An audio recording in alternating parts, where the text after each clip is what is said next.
ಆಮೇಲೆ ಫಾರಿನ್ ಅಲ್ಲೆಲ್ಲ ಮಾಡ್ತಾ ಇದ್ದಾರೆ.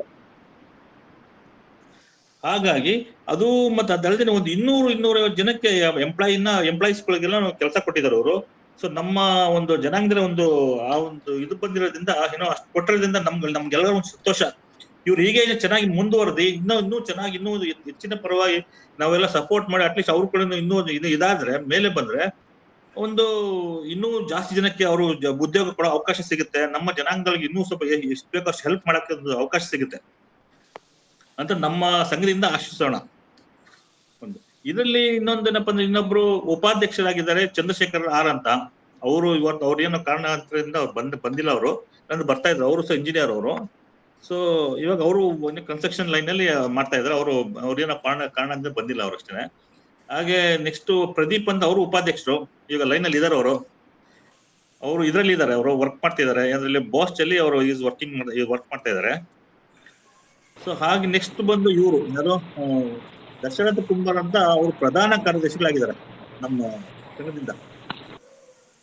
ಸೊ ಅವರು PWD ನಲ್ಲಿ ಅಸಿಸ್ಟೆಂಟ್ ಇಂಜಿನಿಯರ್ ಆಗಿದ್ದಾರೆ ಅವರು. ಸೊ ಇವಾಗ ಅವ್ರದ್ದು ಅವ್ರ ಅಣ್ಣನ ಮಗನ್ ಏನೋ ಪ್ರಾಬ್ಲಮ್ ಆಗಿರೋದ್ರಿಂದ ಅವ್ರು ಬಂದಿಲ್ಲ. ಅವರು ಇದರಲ್ಲಿ ಗುಲ್ಬರ್ಗಾದಲ್ಲಿ ಇದ್ದಾರೆ ಅಂತ ಅವ್ರು ಇಲ್ಲಾಂದ್ರೆ ಬರ್ತಾ ಇದ್ರು ಅವರು. ಆಮೇಲೆ ನೆಕ್ಸ್ಟ್ ಚಂದ್ರಶೇಖರ್ ಇವರು ಗೌರವಾಧ್ಯಕ್ಷರಾಗಿದ್ದಾರೆ. ಅವರು ಚಂದ್ರಶೇಖರ್ ಮಲ್ಲಯ್ಯ ಅಂತ ಅವರು ಯಾರು ಒಂದು ನಿಮ್ಗೆ ಮೋಸ್ಟ್ಲಿ ಬರ್ತಿದ್ಯೋ ಗೊತ್ತಿಲ್ಲ ನನಗೆ. ಆಕ್ಚುಲಿ ಅವರು ಪ್ರೊಫೆಸರ್ ಆಗಿದ್ದಾರೆ ಇದರಲ್ಲಿ ಯಾವ್ದ್ರಲ್ಲಿ ಅಂಬೇಡ್ಕರ್ ಇನ್ಸ್ಟಿಟ್ಯೂಟ್ ಆಫ್ ಟೆಕ್ನಾಲಜಿಯಲ್ಲಿ ಪ್ರೊಫೆಸರ್ ಆಗಿದ್ದಾರೆ ಅವರು. ಹಾಗೆ ಸೊ ಅವರು ಸಹ ನಮ್ಗೆ ಗೌರವ ಕಾರ್ಯದರ್ಶಿ ಇವರು. ಸೊ ಉಮಾದೇವಿ ಅಂತ ಅವರು ಓನ್ ಎಂಟರ್ಪ್ರಿನರ್. ಅವ್ರದ್ದು ಓನ್ ಕಂಪನಿ ಇದೆ. They are running the ruling ಇದು. ಅವರು ನಮ್ಮ ಇದಕ್ಕೆ ಅವರು ಖಜಾಂಚಿಗಳಾಗಿದ್ದಾರೆ. ಸೊ ನೆಕ್ಸ್ಟ್ ಬಂದು ಆಡಳಿತ ಸಲಹೆಗಾರರು ಮತ್ತೆ ಸಂಚಾಲಕರು ಆನಂದ್ ಅಂತ ನಿಮ್ಗೆ ಗೊತ್ತಿರ್ಬೋದು. ರಾಮ್ ಶೆಟ್ಟಿ ಅವ್ರ ಮಗ ಬಂದು ಆನಂದ್ ಆರ್ ಅಂತ. ಅವರು ನಮ್ಮ ಇದಕ್ಕೆ ಜಸ್ಟ್ ಅಡ್ಮಿನಿಸ್ಟ್ರೇಟಿವ್ ಇದು ಏನು ಸಲಹೆಗಾರರು. ಮತ್ತೆ ಚೇತನ್ ಈಗ ಇದು ಲೈನ್ ಅಲ್ಲಿ ಇದ್ದಾರೆ ಅವರು. ಈಗ ಚೇತನ್ ಅವರು ನಮ್ಗೆ ವೆಬ್ಸೈಟ್ ಮತ್ತೆ ಮೀಡಿಯಾಗೆ ಅವರೇ ನಮ್ಗೆ ಎಲ್ಲ ಫುಲ್ ಮಾರ್ಗದರ್ಶಕರು. ಪ್ಲಸ್ ಅವ್ರು ನಮ್ಗೆ ಎಕ್ಸಿಕ್ಯೂಟಿವ್ ಕಮಿಟಿ ಮೆಂಬರ್ ಆಲ್ಸೋ. ಅದಲ್ದೇನೆ ಚೇತನ್ ಅವರು ನಿಮ್ಗೆ ಯಾವುದೇ ತರ ಹೆಲ್ಪ್ ಬೇಕಾದ್ರೆ ಗೌರ್ಮೆಂಟ್ ಇಂದ ಆಗ್ಲಿ ನಿಮ್ಗೆ ಯಾವುದೇ ತರ ಹೆಲ್ಪ್ ಬೇಕಾದ್ರೆ ಅವರಿಂದ ನಮ್ಗೆ ಬೇಕಾದ್ರೆ ಅವರಿಂದ ಸಪೋರ್ಟ್ ಸಿಗುತ್ತೆ ನಿಮ್ಗೆ. ಅಷ್ಟು ತುಂಬಾನೇ ಉದಾರ ಮನುಷ್ಯಗಳು ಅವರು. ಏನ್ ಬೇಕಾದ್ರೂ ಹೆಲ್ಪ್ ಮಾಡಕ್ ಸಾಧ್ಯ ಅವರು ಮಾಡಕ್ಕೆ ಅವರು ರೆಡಿ ಇದಾರೆ ಅವರು. ಆಮೇಲೆ ನೆಕ್ಸ್ಟ್ ಇವರು ಶ್ರೇಯಸ್ ಆನಂದ್ ಅಂತ ಅವರು ಸಂಘಟನಾ ಕಾರ್ಯದರ್ಶಿ ಆಗಿದ್ದಾರೆ. ಸೊ ಅವ್ರು ಮಾಡ್ಕೊಂಡು ಆಕ್ಚುಲಿ ಅವರು ಯಂಗ್ಸ್ಟರ್ ಅವರು. So is doing some well. ಇದು ಸಮ್ ಪ್ರಾಜೆಕ್ಟ್ಸ್ ಗಳೆಲ್ಲ ಮಾಡ್ತಾ ಇದಾರೆ ಅವರು. ಇದು ನಮ್ಮ ಯಾರು ಕಾರ್ಯಕಾರಿ ಸಮಿತಿ ಇವೆಲ್ಲ ಸದಸ್ಯರುಗಳು ಮತ್ತೆ ಮೆಂಬರ್ಸ್ಗಳು ಇದು ಟೀಮು. ಸೊ ಇವಾಗ ನೆಕ್ಸ್ಟ್ ಏನ್ ಮಾಡ್ತಿದ್ವಿ ಅಂದ್ರೆ ನಾವು ಈ ಸಂಘದಲ್ಲಿ ನಾವೇನ್ ಮಾಡಿದ್ವಿ ಒಂದು ವೆಬಿನಾರ್ ಅಂತ ಮಾಡ್ತಾ ಇದೀವಿ. ಯಾಕೆ ವೆಬಿನಾರ್ ಮಾಡ್ತೀವಿ ಅಂತ ಹೇಳಿದ್ರೆ ಸರ್ ಒಂದ್ ನಿಮಿಷ ಸರ್ ವಿಡಿಯೋ ಬರ್ತಾ ಇಲ್ಲ ಸರ್ ತಾವು ಮಾತಾಡೋದು. ವಿಡಿಯೋ ಬೇಕಾ ನಿಮ್ಗೆ? ವಿಡಿಯೋ ನಾನೇ ಆಫ್ ಮಾಡ್ಬಿಟ್ಟಿದ್ದೀನಿ ಸುಮ್ನೆ ಯಾಕೆ ಅಂತ. ಬರ್ಲಿ ಸರ್ ವಿಡಿಯೋ ನೋಡ್ತೀವಿ. ವಿಡಿಯೋ ಬೇಕಾದ್ರೆ ಹಾಕೋಣ, ಅದೇನು ತೊಂದ್ರೆ ಏನಿಲ್ಲ. ಸರಿ ಈಗ ಮಾತಾಡಿ ಸರ್. ಓಕೆ. ಈಗ ಇನ್ನೊಂದೇನಪ್ಪ ಅಂತಂದ್ರೆ ನಾವು ಯಾಕೆ ವೆಬಿನಾರ್ ಮಾಡ್ತಾ ಇದೀವಿ ಅಂತ ನಿಮ್ಗೆಲ್ಲ ಕ್ವಶನ್ ಆಗ್ಬೋದು. ವೆಬಿನಾರ್ ಯಾಕೆ ಮಾಡ್ತೀವಿ ಅಂತ ಹೇಳಿದ್ರೆ ಇವಾಗ ನಾವು ಎಲ್ಲರಿಗೂ ಜೊತೆನಲ್ಲಿ ಸೇರ್ಸ್ಕೊಳ್ಳೋದು, ಎಲ್ಲರೂ ಒಂದು ಫಂಕ್ಷನ್ ಮಾಡೋದು, ಕರೆಯೋದು ಎಲ್ಲ ಸಾಧ್ಯ ಇಲ್ಲ. ಸ್ವಲ್ಪ ಗೊತ್ತಿರೋ ವಿಷಯ. ಒಬ್ಬೊಬ್ರು ಒಂದೊಂದು ದಿಕ್ಕಲ್ಲಿ ಇರ್ತಾರಲ್ವಾ. ಸೊ ಈ ವೆಬಿನಾರ್ ಏನೇನಂತಂದ್ರೆ ಈಗ ಸ್ಟೂಡೆಂಟ್ಸ್ಗಳು ಲಾಸ್ಟ್ ಮಂತ್ ಅಲ್ಲಿ ನಾವು ಮಾಡಿದ್ವಿ. Every month second Saturday 7 o'clock ನಾವು ಇದು ಮಾಡ್ತೀವಿ, ಏನೋ ವೆಬಿನಾರ್ ಮಾಡ್ತೀವಿ. ಏನಕ್ಕೆ ಮಾಡ್ತೀವಿ ಅಂತ ಹೇಳಿದ್ರೆ ಏನಾದ್ರೂ ನಮ್ಮ ಜನಾಂಗದಲ್ಲಿ ಇಂಪ್ರೂವ್ಮೆಂಟ್ಸ್ ಕಾಣ್ಬೇಕು. ಅದರಿಂದ ಸ್ಟೂಡೆಂಟ್ಸ್ ಲಾಸ್ಟ್ ಟೈಮ್ ನಮ್ಮ ಸ್ಟೂಡೆಂಟ್ಸ್ ಗಳಿಗೆಲ್ಲಾನು ಒಂದು ಉಪಯೋಗ ತರ ನಾವೆಲ್ಲ ಒಂದು ಕೊಟ್ರು, ಇನ್ನೂ ಒಂದು ಕೌನ್ಸಿಲಿಂಗ್ ಏನೋ ವೆಬಿನಾರ್ ಮಾಡಿದ್ರು. ಸೊ ಹಾಗಾಗಿ ಏನಾಯ್ತಂದ್ರೆ ಅವ್ರಿಂದ ಸುಮಾರು ಯೂಸ್ಫುಲ್ ಆಯ್ತು.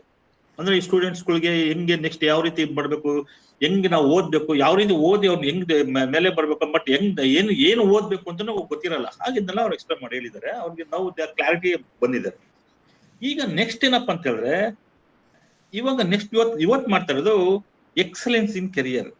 ಎಕ್ಸಲೆನ್ಸ್ ಅಂದ್ರೆ ಏನು ಅಂದ್ರೆ ಅವ್ರು ಹೇಳ್ತಾರೆ, ಅವರು ನಮ್ಗೆ ಆಕ್ಚುಲಿ ನಮ್ಮ ಗೌರವಾಧ್ಯಕ್ಷರೇ ಅವರೇ ಇದಕ್ಕೆ ಕಂಪ್ಲೀಟ್ ನಿಮ್ಗೆ ವೆಬಿನಾರ್ ಅಲ್ಲಿ ನಿಮ್ಗೆ ಎಕ್ಸ್ಪ್ಲೇನ್ ಮಾಡಿ ಹೇಳ್ತಾರೆ. ಅದನ್ನ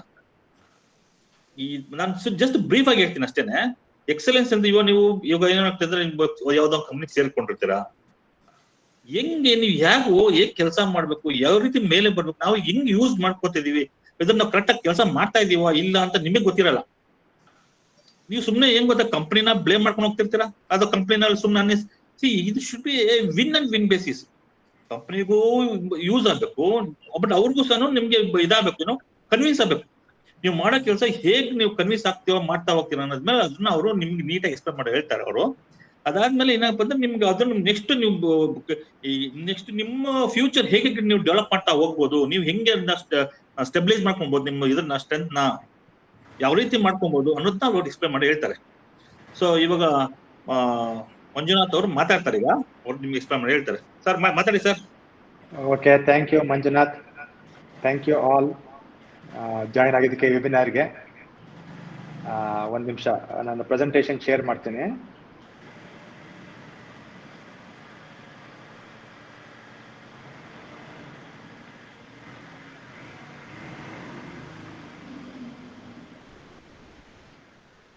ಕಾಣಿಸ್ತಾ ಇದೆಯಾ ಎಲ್ಲರಿಗೂ? ಕಾಣ್ತಾ ಇದೆ ಸರ್. ಓಕೆ. ಸೊ ನಾವು ಲಾಸ್ಟ್ ಟೈಮ್ ಮಂಜುನಾಥ್ ಹೇಳ್ದಂಗೆ, ಸರ್ ಹೇಳ್ದಂಗೆ ನಾವು ಲಾಸ್ಟ್ ಟೈಮು ಸ್ಟೂಡೆಂಟ್ಸಿಗೆ ಮಾಡಿದ್ವಿ. ಇವತ್ತಿನ ದಿವಸ ಆಲ್ರೆಡಿ ಕರಿಯರಲ್ಲಿ ಜಾಯಿನ್ ಆಗಿರೋರಿಗೆ, ಆಲ್ರೆಡಿ ಕರಿಯರ್ಲಿ ಇರ್ಬೋದು, ಕೆಲಸ ಮಾಡ್ತಾ ಇದ್ದವ್ರಿಗೆ ಹೇಗೆ ಎಕ್ಸಲೆನ್ಸ್ ಪಡೆಯೋದು ಅನ್ನೋ ಬಗ್ಗೆ ನಾನು ಮಾತಾಡ್ತೀನಿ. ಇದ್ರ ಬಗ್ಗೆ ಯಾಕೆ ನನ್ನ ಟಾಪಿಕ್ ತಗೊಂಡೆ ಅಂದ್ರೆ, ನಾನು ಒಂದು 25 ವರ್ಷ ಕೆಲಸ ಮಾಡಿದ್ದೀನಿ, both public sector and as well as private sectors in India and as well as outside India. I was in the US. 4 ವರ್ಷ US ಅಲ್ಲಿ ಕೆಲಸ ಮಾಡಿದೆ ಮಲ್ಟಿನ್ಯಾಷನಲ್ಸ್ ಕಂಪನಿಲಿ. ನನ್ನ ಸ್ವಂತ ಕಂಪನಿ ಶುರು ಮಾಡಿ ಆಗಲೇ ಒಂದು 13 ವರ್ಷ ಆಯ್ತು. ಸೊ ಮಂಜುನಾಥ್ ಸರ್ ಹೇಳ್ದಂಗೆ ಒಂದು 200 ಜನ ಕೆಲಸಗಳಿದ್ದಾರೆ. ಸೊ ಅದರಿಂದ ನಿಮಗೆ ಗೊತ್ತಿರಬೇಕು ನಾನು ಏನು ಎಕ್ಸ್ಪೆಕ್ಟ್ ಮಾಡ್ತೀನಿ ನನ್ನ ಕಂಪನಿಯಲ್ಲಿ ನನ್ನ ಎಂಪ್ಲಾಯೀಸ್ಗಳು ಹೇಗೆ ಒಂದು ಎಕ್ಸಲೆನ್ಸ್ ಪಡಿಬೇಕು. Because today rewards are proportional to excellence ಅಲ್ವಾ? ಯಾರು ಸುಮ್ಮನೆ ಹಾಗೆ ಕೊಡೋದಿಲ್ಲ ಯಾರಿಗೂ ಅಲ್ವಾ? ಒಂದು ಎಕ್ಸಲೆನ್ಸ್ ಏನ್ ಕಾಂಟ್ರಿಬ್ಯೂಷನ್ ಮಾಡ್ತಾರೋ ಅದ್ರ ಮೇಲೆ the rewards also will be there. ಏನಕ್ಕೆ ಎಕ್ಸಲೆನ್ಸ್ ಬೇಕು ನಮಗೆ? ನಿಮಗೆಲ್ಲ ಗೊತ್ತಿರ್ಬೋದು, ಒಂದು ಮನುಷ್ಯ ಒಂದು almost let us assume that ಒಂದು 80 ವರ್ಷ ಬದುಕಿರ್ತಾನೆ ಅಲ್ವಾ? 80 ವರ್ಷದಲ್ಲಿ ಒಂದು 25 ವರ್ಷ ಬರೇ ಓದೋದಕ್ಕೆ ಆಗೋಗುತ್ತೆ. ಆ 25 ವರ್ಷ ಓದೋದ್ರೊಳಗೆ ನಮಗೆ ಮೆಚುರಿಟಿ ಇರೋದಿಲ್ಲ, ಮೆಂಟಲ್ ಮೆಚುರಿಟಿ ಇರೋದಿಲ್ಲ, ಫಿಸಿಕಲ್ ಮೆಚುರಿಟಿ ಇರೋದಿಲ್ಲ, ಮೆಂಟಲ್ ಮೆಚುರಿಟಿ ಇರೋದಿಲ್ಲ. ಮೋಸ್ಟ್ ಆಫ್ ದ ಟೈಮ್ ಏನಾಗುತ್ತೆ ಅಂದ್ರೆ ಗೈಡೆನ್ಸ್ ಅಲ್ಲಿ ಮಾಡ್ತಾ ಇರ್ತೀವಿ. ಏನೋ ಪ್ರಾಬ್ಲಿ ಒಂದು 16 ಇಯರ್ಸ್ ಆದ್ಮೇಲೆ ಒಂದು ಸ್ವಲ್ಪ ಮೆಚುರಿಟಿ ಬರುತ್ತೆ ನಮಗೆ. ಒಂದು SLC PUC ಆದ್ಮೇಲೆ ಒಂದು ಸ್ವಂತವಾಗಿ ಒಂದು ನಿರ್ಧಾರಗಳು ತಗೊಳ್ಳೋ ಅಂತ ಬರುತ್ತೆ. ಆದರೆ ಕೆಲಸದಲ್ಲಿ 25 ವರ್ಷದಿಂದ 60 ವರ್ಷ, ಕರೆಕ್ಟ್, ಗೌರ್ಮೆಂಟ್ ಅಲ್ಲಿ 60 ವರ್ಷ ರಿಟೈರ್ಮೆಂಟ್ ಏಜು, ಪ್ರೈವೇಟ್ ಸೆಕ್ಟರ್ ಅಲ್ಲಿ ರಿಟೈರ್ಮೆಂಟ್ ಏಜ್ ಏನಿಲ್ಲ, ಆಲ್ಮೋಸ್ಟ್ 65-70 ವರೆಗೂ ನೀವು ಕೆಲಸ ಮಾಡಬಹುದು. ಅಂದ್ರೆ ನಿಮ್ಮ ಪ್ರಬುದ್ಧಾವಸ್ಥೆಯಲ್ಲಿ, ನಿಮ್ಮ ಆ ಪ್ರಬುದ್ಧಾವಸ್ಥೆ ಅಂತ ಹೇಳ್ತೀವಲ್ಲ 25 ವರ್ಷ plus two 60-65, almost 35-40 years is a golden period of your time where ನಿಮ್ಮ ಮೆಂಟಲ್ ಮೆಚುರಿಟಿ ಇರುತ್ತೆ, ಅಂದ್ರೆ ಬೌದ್ಧಿಕ ಪ್ರಬುದ್ಧತೆ ಇರುತ್ತೆ, ಫಿಸಿಕಲ್ ಮೆಚುರಿಟಿ ಇರುತ್ತೆ, ಕರೆಕ್ಟ್, ಇಂಡಿಪೆಂಡೆಂಟ್ ಡಿಸಿಷನ್ ತಗೊಳ್ಳೋಂತಿರುತ್ತೆ. ಇಂಥ ಟೈಮಲ್ಲಿ ಹೇಗೆ ನೀವು ಯಾವ ನಿಯಮಗಳನ್ನು ಅಳವಡಿಸ್ಕೋಬೇಕು ನಿಮ್ಮ ಜೀವನದಲ್ಲಿ ಅಥವಾ ನಿಮ್ಮ ಉದ್ಯೋಗದಲ್ಲಿ, so that you can excel, ಏನೋ ಒಂದು ಶ್ರೇಷ್ಠತೆ ಪಡೆಯಬಹುದು ಅಂತ. ಏನಕ್ಕೆ ನಾವು ಶ್ರೇಷ್ಠತೆ ಪಡಿಬೇಕು ಅಂತ ಯೋಚನೆ ಮಾಡ್ತೀವಿ? This is comes from motivations ಅಲ್ವಾ? ಯಾರು MBA ಓದಿರೋರು ಗೊತ್ತಿರುತ್ತೆ, ಐಸ್ಲೋಸ್ ನೀಡ್ ಹೈರಾರ್ಕಿ ಅಂತ. ಮನುಷ್ಯ ಏನಾಗುತ್ತೆ, ಯಾವ್ದು ಇಲ್ಲ ಅಂದಾಗ ನಮಗೆ ಏನ್ ಬೇಕು? ಗಾಳಿ, ಬೆಳಕು, ಆಹಾರ ಬೇಕು. That is a basic need for life. ಅದು ಪಡೆದ್ಮೇಲೆ ಏನೋ ಒಂದು ಸ್ಟೆಬಿಲಿಟಿ ಬೇಕು. ಸ್ಟೆಬಿಲಿಟಿ ಪಡೆದ್ಮೇಲೆ ಏನ್ ಬೇಕು? ಮತ್ತೆ you need recognition, you need to make wealth, you need to have a status in the society, and you need to have comfort. So everybody tries to achieve that alva. Namage ನಾನು ಈಗ ಮಾತಾಡ್ತಾ ಇರೋದಂದ್ರೆ people already like they have a job, that means comfort ಆಯ್ತು, correct, ಕೆಲಸ ಸಿಗ್ತಾ ಇದೆ, ತಮ್ಮ ಒಂದು ಆದಾಯ ಬರ್ತಾ ಇದೆ. ಬಟ್ ಅದಾದ್ಮೇಲೆ ಏನು? ಅದಾದ್ಮೇಲೆ this is the highest need, that is excellence, correct. ನಾವು ಗುರುತಿಸ್ಕೊಳ್ಳೋದು ಹೇಗೆ? ಬೇರೆಯವ್ರು ನಮ್ಮನ್ನ ಗುರುತು ಪಡೆದುಕೊಳ್ಳೋದು ಹೇಗೆ? ಅದನ್ನೆಲ್ಲರೂ ಹೋರಾಡ್ತಾ ಇರ್ತೀವಿ ಅಲ್ವಾ? That is our basic need, correct. Once you have reached one level of comfort. So ಇವತ್ತು ನಾನು ಮಾತಾಡ್ತಿರೋದು ದೋಸ್ ಪೀಪಲ್ ಯಾರು ಬೇಸಿಕ್ ನೀಡ್ಸ್ಗಳೆಲ್ಲ ಪಡ್ಕೊಂಡಿರ್ತಾರೋ ಇನ್ನು ಮುಂದೆ ಏನ್ ಅಚೀವ್ ಮಾಡ್ಬೋದು, ಅದಕ್ಕೆ ಏನೇನು ಮಾರ್ಗಗಳು ನಾವು ಹುಡುಕ್ಬೇಕಾಗತ್ತೆ, ಏನೇನು ಅಳವಡಿಸ್ಕೋಬೇಕಾಗತ್ತೆ, ನಿಯಮಗಳು ಅಳವಡಿಸ್ಕೋಬೇಕಾಗತ್ತೆ, so that we can reach the excellence. ಒಂದು ಕರಿಯರ್, ಒಂದು ಪ್ರೈವೇಟ್ ಆಗಿರ್ಬೋದು, ಒಂದು ಪಬ್ಲಿಕ್ ಸೆಕ್ಟರ್ ಆಗಿರ್ಬೋದು, ಅಥವಾ ಒಂದು ಪ್ರೈವೇಟ್ ಅಲ್ಲಿ ಏನೋ ಕೆಲಸ ಮಾಡ್ತಾ ಇರ್ಬೋದು, ಸ್ವಂತವಾಗಿ ಏನೋ ಕೆಲಸ ಮಾಡ್ತಾ ಇರ್ಬೋದು, ಎಲ್ಲರಿಗೂ ಇದು ಅನುಭವ ಆಗುತ್ತೆ. This is common. ಏನಿದು ಪ್ರೈವೇಟ್ ಅಲ್ಲಿ ಸಾಫ್ಟ್ವೇರ್ ಕಂಪ್ನಿ ವರ್ಕ್ ಮಾಡಬೇಕು ಅಂತವ್ರಿಗೆ ಅಂತಾನಲ್ಲ, ಈವನ್ ಗೌರ್ಮೆಂಟ್ ಕೆಲಸ ಮಾಡ್ತಾ ಇರೋರಿಗೆ ಆಗಿರ್ಬೋದು, ಅಥವಾ ಒಂದು ಆಟೋ ಓಡಿಸ್ತಾ ಇರ್ಬೋದು, ಒಂದು ಕಿರಾಣಿ ಅಂಗಡಿನ ನಡ್ಸ್ಕೊಂಡು ಹೋಗ್ತಾ ಇರ್ಬೋದು, ಅಂತವ್ರಿಗೂ ಇದು ಅನ್ವಯ ಆಗುತ್ತೆ. ಇದು ವೆರಿ ಕಾಮನ್ ರೂಲ್ಸ್. ಇದ್ರೊಳಗೇನು it is not meant for any other, it's all for all careers. So ನಾವು ಒಂದು ಕರಿಯರ್ ಸೇರ್ಕೊಂಡಾಗ, ನಾನು ಒಂದು ಸಾಮಾನ್ಯವಾಗಿ ನಾನು ಜನಗಳಿಗೆ ಕೇಳ್ತೀನಿ, ನಾವು ಬಹಳ ಜನ ಕಾಲೇಜಿಂದ ಫ್ರೆಶರ್ಸ್ಗಳು ತಗೊಳ್ತೀವಿ, MBA ಫ್ರೆಶರ್ಸ್ಗಳು, ಇಂಜಿನಿಯರಿಂಗ್ ಫ್ರೆಶರ್ಸ್ ನಾವು ಕಾಲೇಜ್ ಹೈರ್ ಮಾಡ್ತೀವಿ. ನಾನು ಟಿಪಿಕಲಿ ಒಂದು ಕ್ವಶನ್ ಕೇಳ್ತೀನಿ ಯಾರಿಗೂ, ನಾನು ಒಂದು ಕೆಲಸ ಕೊಟ್ರೆ ನಿಮಗೆ, ನಮ್ಮ ಕಂಪನಿ ಕೆಲಸ ಸೇರಿಸ್ಕೊಂಡ್ರೆ ನೀವು 5 ವರ್ಷ 10 ವರ್ಷದಲ್ಲಿ ಯಾವ ಲೆವೆಲ್ ರೀಚ್ ಆಗ್ಬೇಕು ಅಂತ ಹೇಳ್ತೀರಾ, ರೀಚ್ ಆಗ್ಬೇಕು ಅಂತ ಎಕ್ಸ್ಪೆಕ್ಟ್ ಮಾಡ್ತೀರಾ, ಏನು ಡ್ರೀಮ್ ಮಾಡ್ತೀರಾ ಹೇಳಿದ್ರೆ, ಸರ್ ನಾನು CEO ಆಗ್ಬೇಕು ಅಂತಿದ್ದೀನಿ. ಹೌದಪ್ಪ, that is good. To dream is always better, to dream big is always better, because everybody has to dream. Correct? ನಾನು CM ಆಗ್ಬೇಕು, ನಾನು PM ಆಗ್ಬೇಕು, ಅಥವಾ ನಾನು ಚೀಫ್ ಇಂಜಿನಿಯರ್ ಆಗ್ಬೇಕು, ಅಲ್ವಾ? All dreams are good. But ನಾವು ಟೆಲ್ ಮಿ, ಇನ್ನು 10 ವರ್ಷದಲ್ಲಿ ನನಗೆ ಒಂದು ಇಯರ್ಲಿ ಪ್ಲಾನ್ ಕೊಡು. ನೀನು ಆ ಲೆವೆಲ್ಗೆ ತಲುಪಬೇಕು ಅಂದ್ರೆ ನೀನು ಇವತ್ತಿನಿಂದ ಏನೇನು ಕೆಲಸ ಮಾಡ್ಬೇಕು. ಒಬ್ರಿಗೂ ಅದು ಅರ್ಥನೇ ಇಲ್ಲ, ಯಾರಿಗೂ ಹೇಳಕ್ ಬರೋದಿಲ್ಲ. ಸರ್ ನಾನು 3 ವರ್ಷ ಆದ್ಮೇಲೆ ಪ್ರಾಜೆಕ್ಟ್ ಲೀಡ್ ಆಗ್ಬಿಡ್ಬೇಕು, 5 ವರ್ಷ ಆದ್ಮೇಲೆ ಪ್ರಾಜೆಕ್ಟ್ ಮ್ಯಾನೇಜರ್ ಆಗ್ಬಿಡ್ಬೇಕು, 10 ವರ್ಷ ಆದ್ಮೇಲೆ ನಾನು CEO ಆಗ್ಬಿಡ್ಬೇಕು. Similarly if somebody joins PW department, ಏನಕ್ಕೆ ಸೇರ್ಕೊಳ್ತಾರೆ? ಅಸಿಸ್ಟೆಂಟ್ ಇಂಜಿನಿಯರ್ ಸೇರ್ಕೊಳ್ತಾರೆ. ಕರೆಕ್ಟ್? ಎಲ್ಲರೂ ಚೀಫ್ ಇಂಜಿನಿಯರ್ ಆಗಕ್ಕೆ ಸಾಧ್ಯನಾ? ನನ್ನ ಕ್ಲಾಸ್ಮೇಟ್ಸ್ ಕೂಡ 35 ವರ್ಷ ಆದ್ಮೇಲೆ they couldn't reach chief engineer, because ಎಷ್ಟೊಂದು ಕಾಂಪಿಟೇಷನ್ ಇರುತ್ತೆ. ಅಫ್ಕೋರ್ಸ್ ಗೌರ್ಮೆಂಟ್ ಅಲ್ಲಿ ರಿಸರ್ವೇಶನ್ ಇದೆ, ಪ್ರೈವೇಟ್ ಅಲ್ಲಿ ರಿಸರ್ವೇಶನ್ ಇಲ್ಲ. ಕರೆಕ್ಟ್? ಆಟೋ ಓಡಿಸೋರ್ಗೆ ಏನ್ ರಿಸರ್ವೇಶನ್ ಇದೆ, ಊಬರ್ ಓಡಿಸೋರ್ಗೆ ಏನ್ ರಿಸರ್ವೇಶನ್ ಇದೆ, ಕಿರಾಣಿ ಅಂಗಡಿ ಇಟ್ಕೊಂಡಿರ್ಗೆ ಏನು ರಿಸರ್ವೇಶನ್ ಇದೆ, ಪ್ರೈವೇಟ್ ಕಂಪನೀಸ್ ಅಲ್ಲಿ ಇನ್ಫೋಸಿಸ್, ವಿಪ್ರೋ ಸೇರ್ಕೊಂಡವ್ರಿಗೆ ಏನ್ ರಿಸರ್ವೇಶನ್ ಇದೆ? ಯಾವ ರಿಸರ್ವೇಶನ್ ಇಲ್ಲ. ಕರೆಕ್ಟ್? ಈವನ್ ಗೌರ್ಮೆಂಟ್ ಅಲ್ಲಿ ರಿಸರ್ವೇಶನ್ ಇದ್ರು ಯಾರೋ ಒಬ್ರು ರಿಸರ್ವೇಶನ್ ಅಷ್ಟು ಮೇಲಕ್ಕೆ ಹೋಗ್ಬೋದು. ಅಫ್ಕೋರ್ಸ್ ಇನ್ನೂ ಏನೇನು ಕೆಲಸ ಪಡ್ಬೇಕಾಗುತ್ತೆ, ಕಷ್ಟ ಪಡ್ಬೇಕಾಗುತ್ತೆ, ಆ ಲೆವೆಲ್ಗೆ ಹೋಗ್ಬೇಕು. ಬಟ್ ಅದಕ್ಕೆ ಏನೇನು ಬೇಕು? ಸೊ ನಾನು ಇವತ್ತು ಹೇಳ್ತಾ ಇರೋದು ಕೀಸ್, ಏನೇನು ಬೇಕು ನಿಮಗೆ, that makes you to be the suitable candidate to reach that particular position. ಯಾರು ಸುಮ್ಮನೆ ಕೊಟ್ಬಿಡೋದಿಲ್ಲ, ಯಾರು nobody gives on a golden platter ಅಂತ ಹೇಳ್ತೀವಿ. ಗೋಲ್ಡನ್ ಪ್ಲಾಟರ್ ಅಂದ್ರೆ ಚಿನ್ನದ ತಟ್ಟೆಲಿ ಇಟ್ಬಿಟ್ಟು ಯಾರು ಕೊಡೋದಿಲ್ಲ ಕೆಲಸನ, ಯಾರಿಗೂ. ಯಾವುದೇ ಒಂದು ಪೊಸಿಷನ್ ಆಗ್ಲಿ, ಒಂದು ವೃತ್ತಿನೇ ಆಗ್ಲಿ, ಯಾರು ಚಿನ್ನದ ತಟ್ಟೆಲಿ ಕೊಡೋದಿಲ್ಲ. ಕೊಡ್ತಾರೆ ಯಾಕಂದ್ರೆ only we have A family back ground, we have A financial back ground. Ambani ಮಗನಿಗೆ ಆಗ್ಬೋದು, ಅಂಬಾನಿ ಮಗ ಅವನಿಗೆ ಚಿನ್ನದ ತಟ್ಟೆಲಿ ಕೊಟ್ಬಿಟ್ಟು ಅವನ CEO ಮಾಡ್ಬೋದು. ಬಟ್ ಯಾವ ಬ್ಯಾಕ್ ಗ್ರೌಂಡ್ ಇಲ್ದಲೆ, I am talking about financial background ಇಲ್ಲದೆ ಇರ್ಬೋದು, ಅಥವಾ ಫ್ಯಾಮಿಲಿ ಬ್ಯಾಕ್ ಗ್ರೌಂಡ್ ಇಲ್ಲದೆ ಇರ್ಬೋದು, ಸಾಮಾನ್ಯ ಜನ 99.9% we don't have any of stuff, ಅಲ್ವಾ? ಯಾವುದು ಇಲ್ಲ ನಮಗೆ. Some of these things, for example ಇವತ್ತು ಗೂಗಲ್ CEO ಆಗಿರ್ಬೋದು, ಮೈಕ್ರೋಸಾಫ್ಟ್ CEO ಆಗಿರ್ಬೋದು, ನೀವೆಲ್ಲ ಕೇಳಿದಿರ ಅಲ್ವಾ?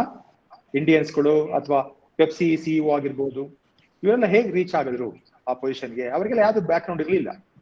ಇಂಡಿಯಾದಲ್ಲಿ ನಡೆಯುತ್ತೆ ಬ್ಯಾಕ್ ಗ್ರೌಂಡ್ಗಳು, personal family background, religious background, all those things are there. That is only a small percentage, but a large percentage of the population doesn't have any of these background. We have to come from adapting these things.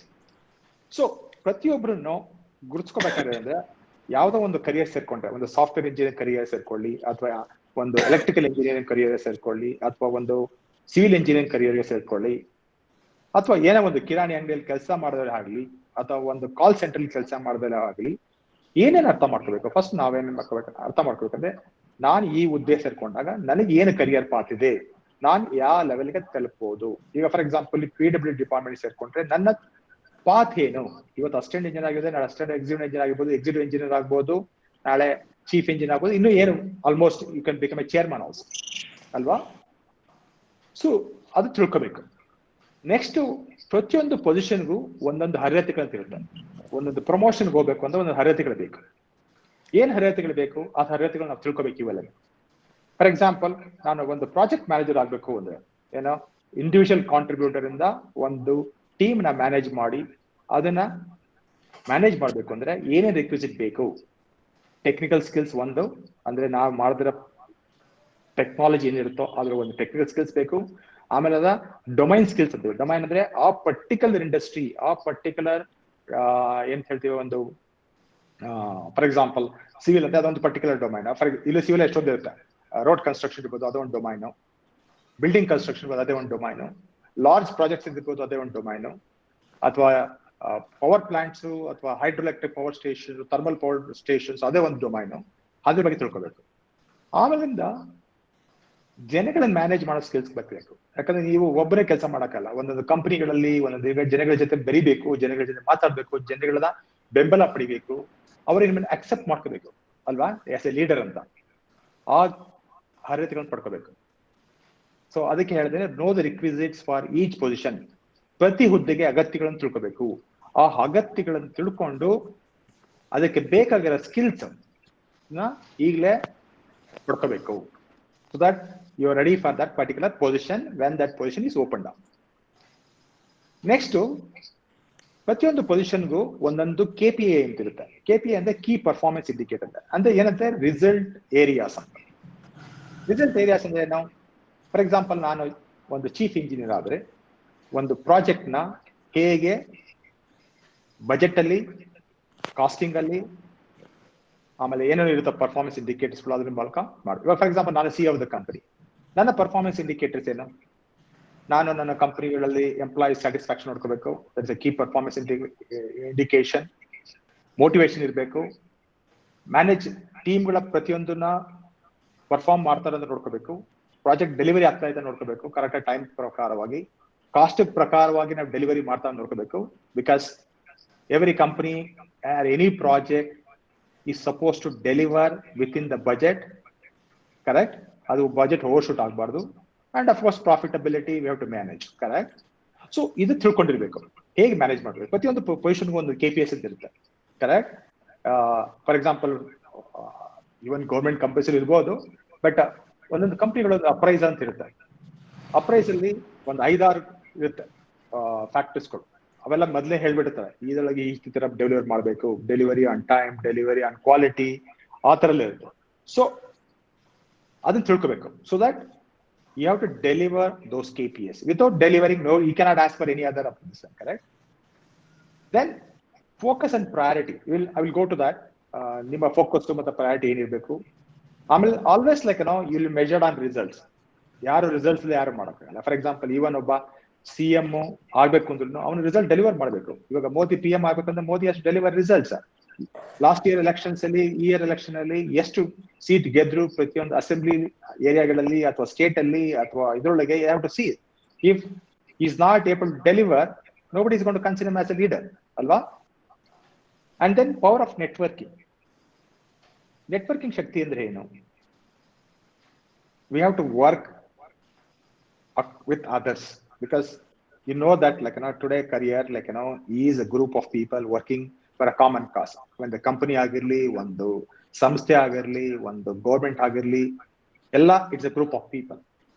So how do I stand or work along with the people and ಅವರನ್ನ collaboration ಮಾಡ್ಕೊಂಡು ಹೇಗೆ ನಾನು ಮುಂದಕ್ಕೆ ಬರ್ಬೋದು ಅಂತ ಅದ್ರ ಬಗ್ಗೆ ಮಾತಾಡ್ತೀನಿ.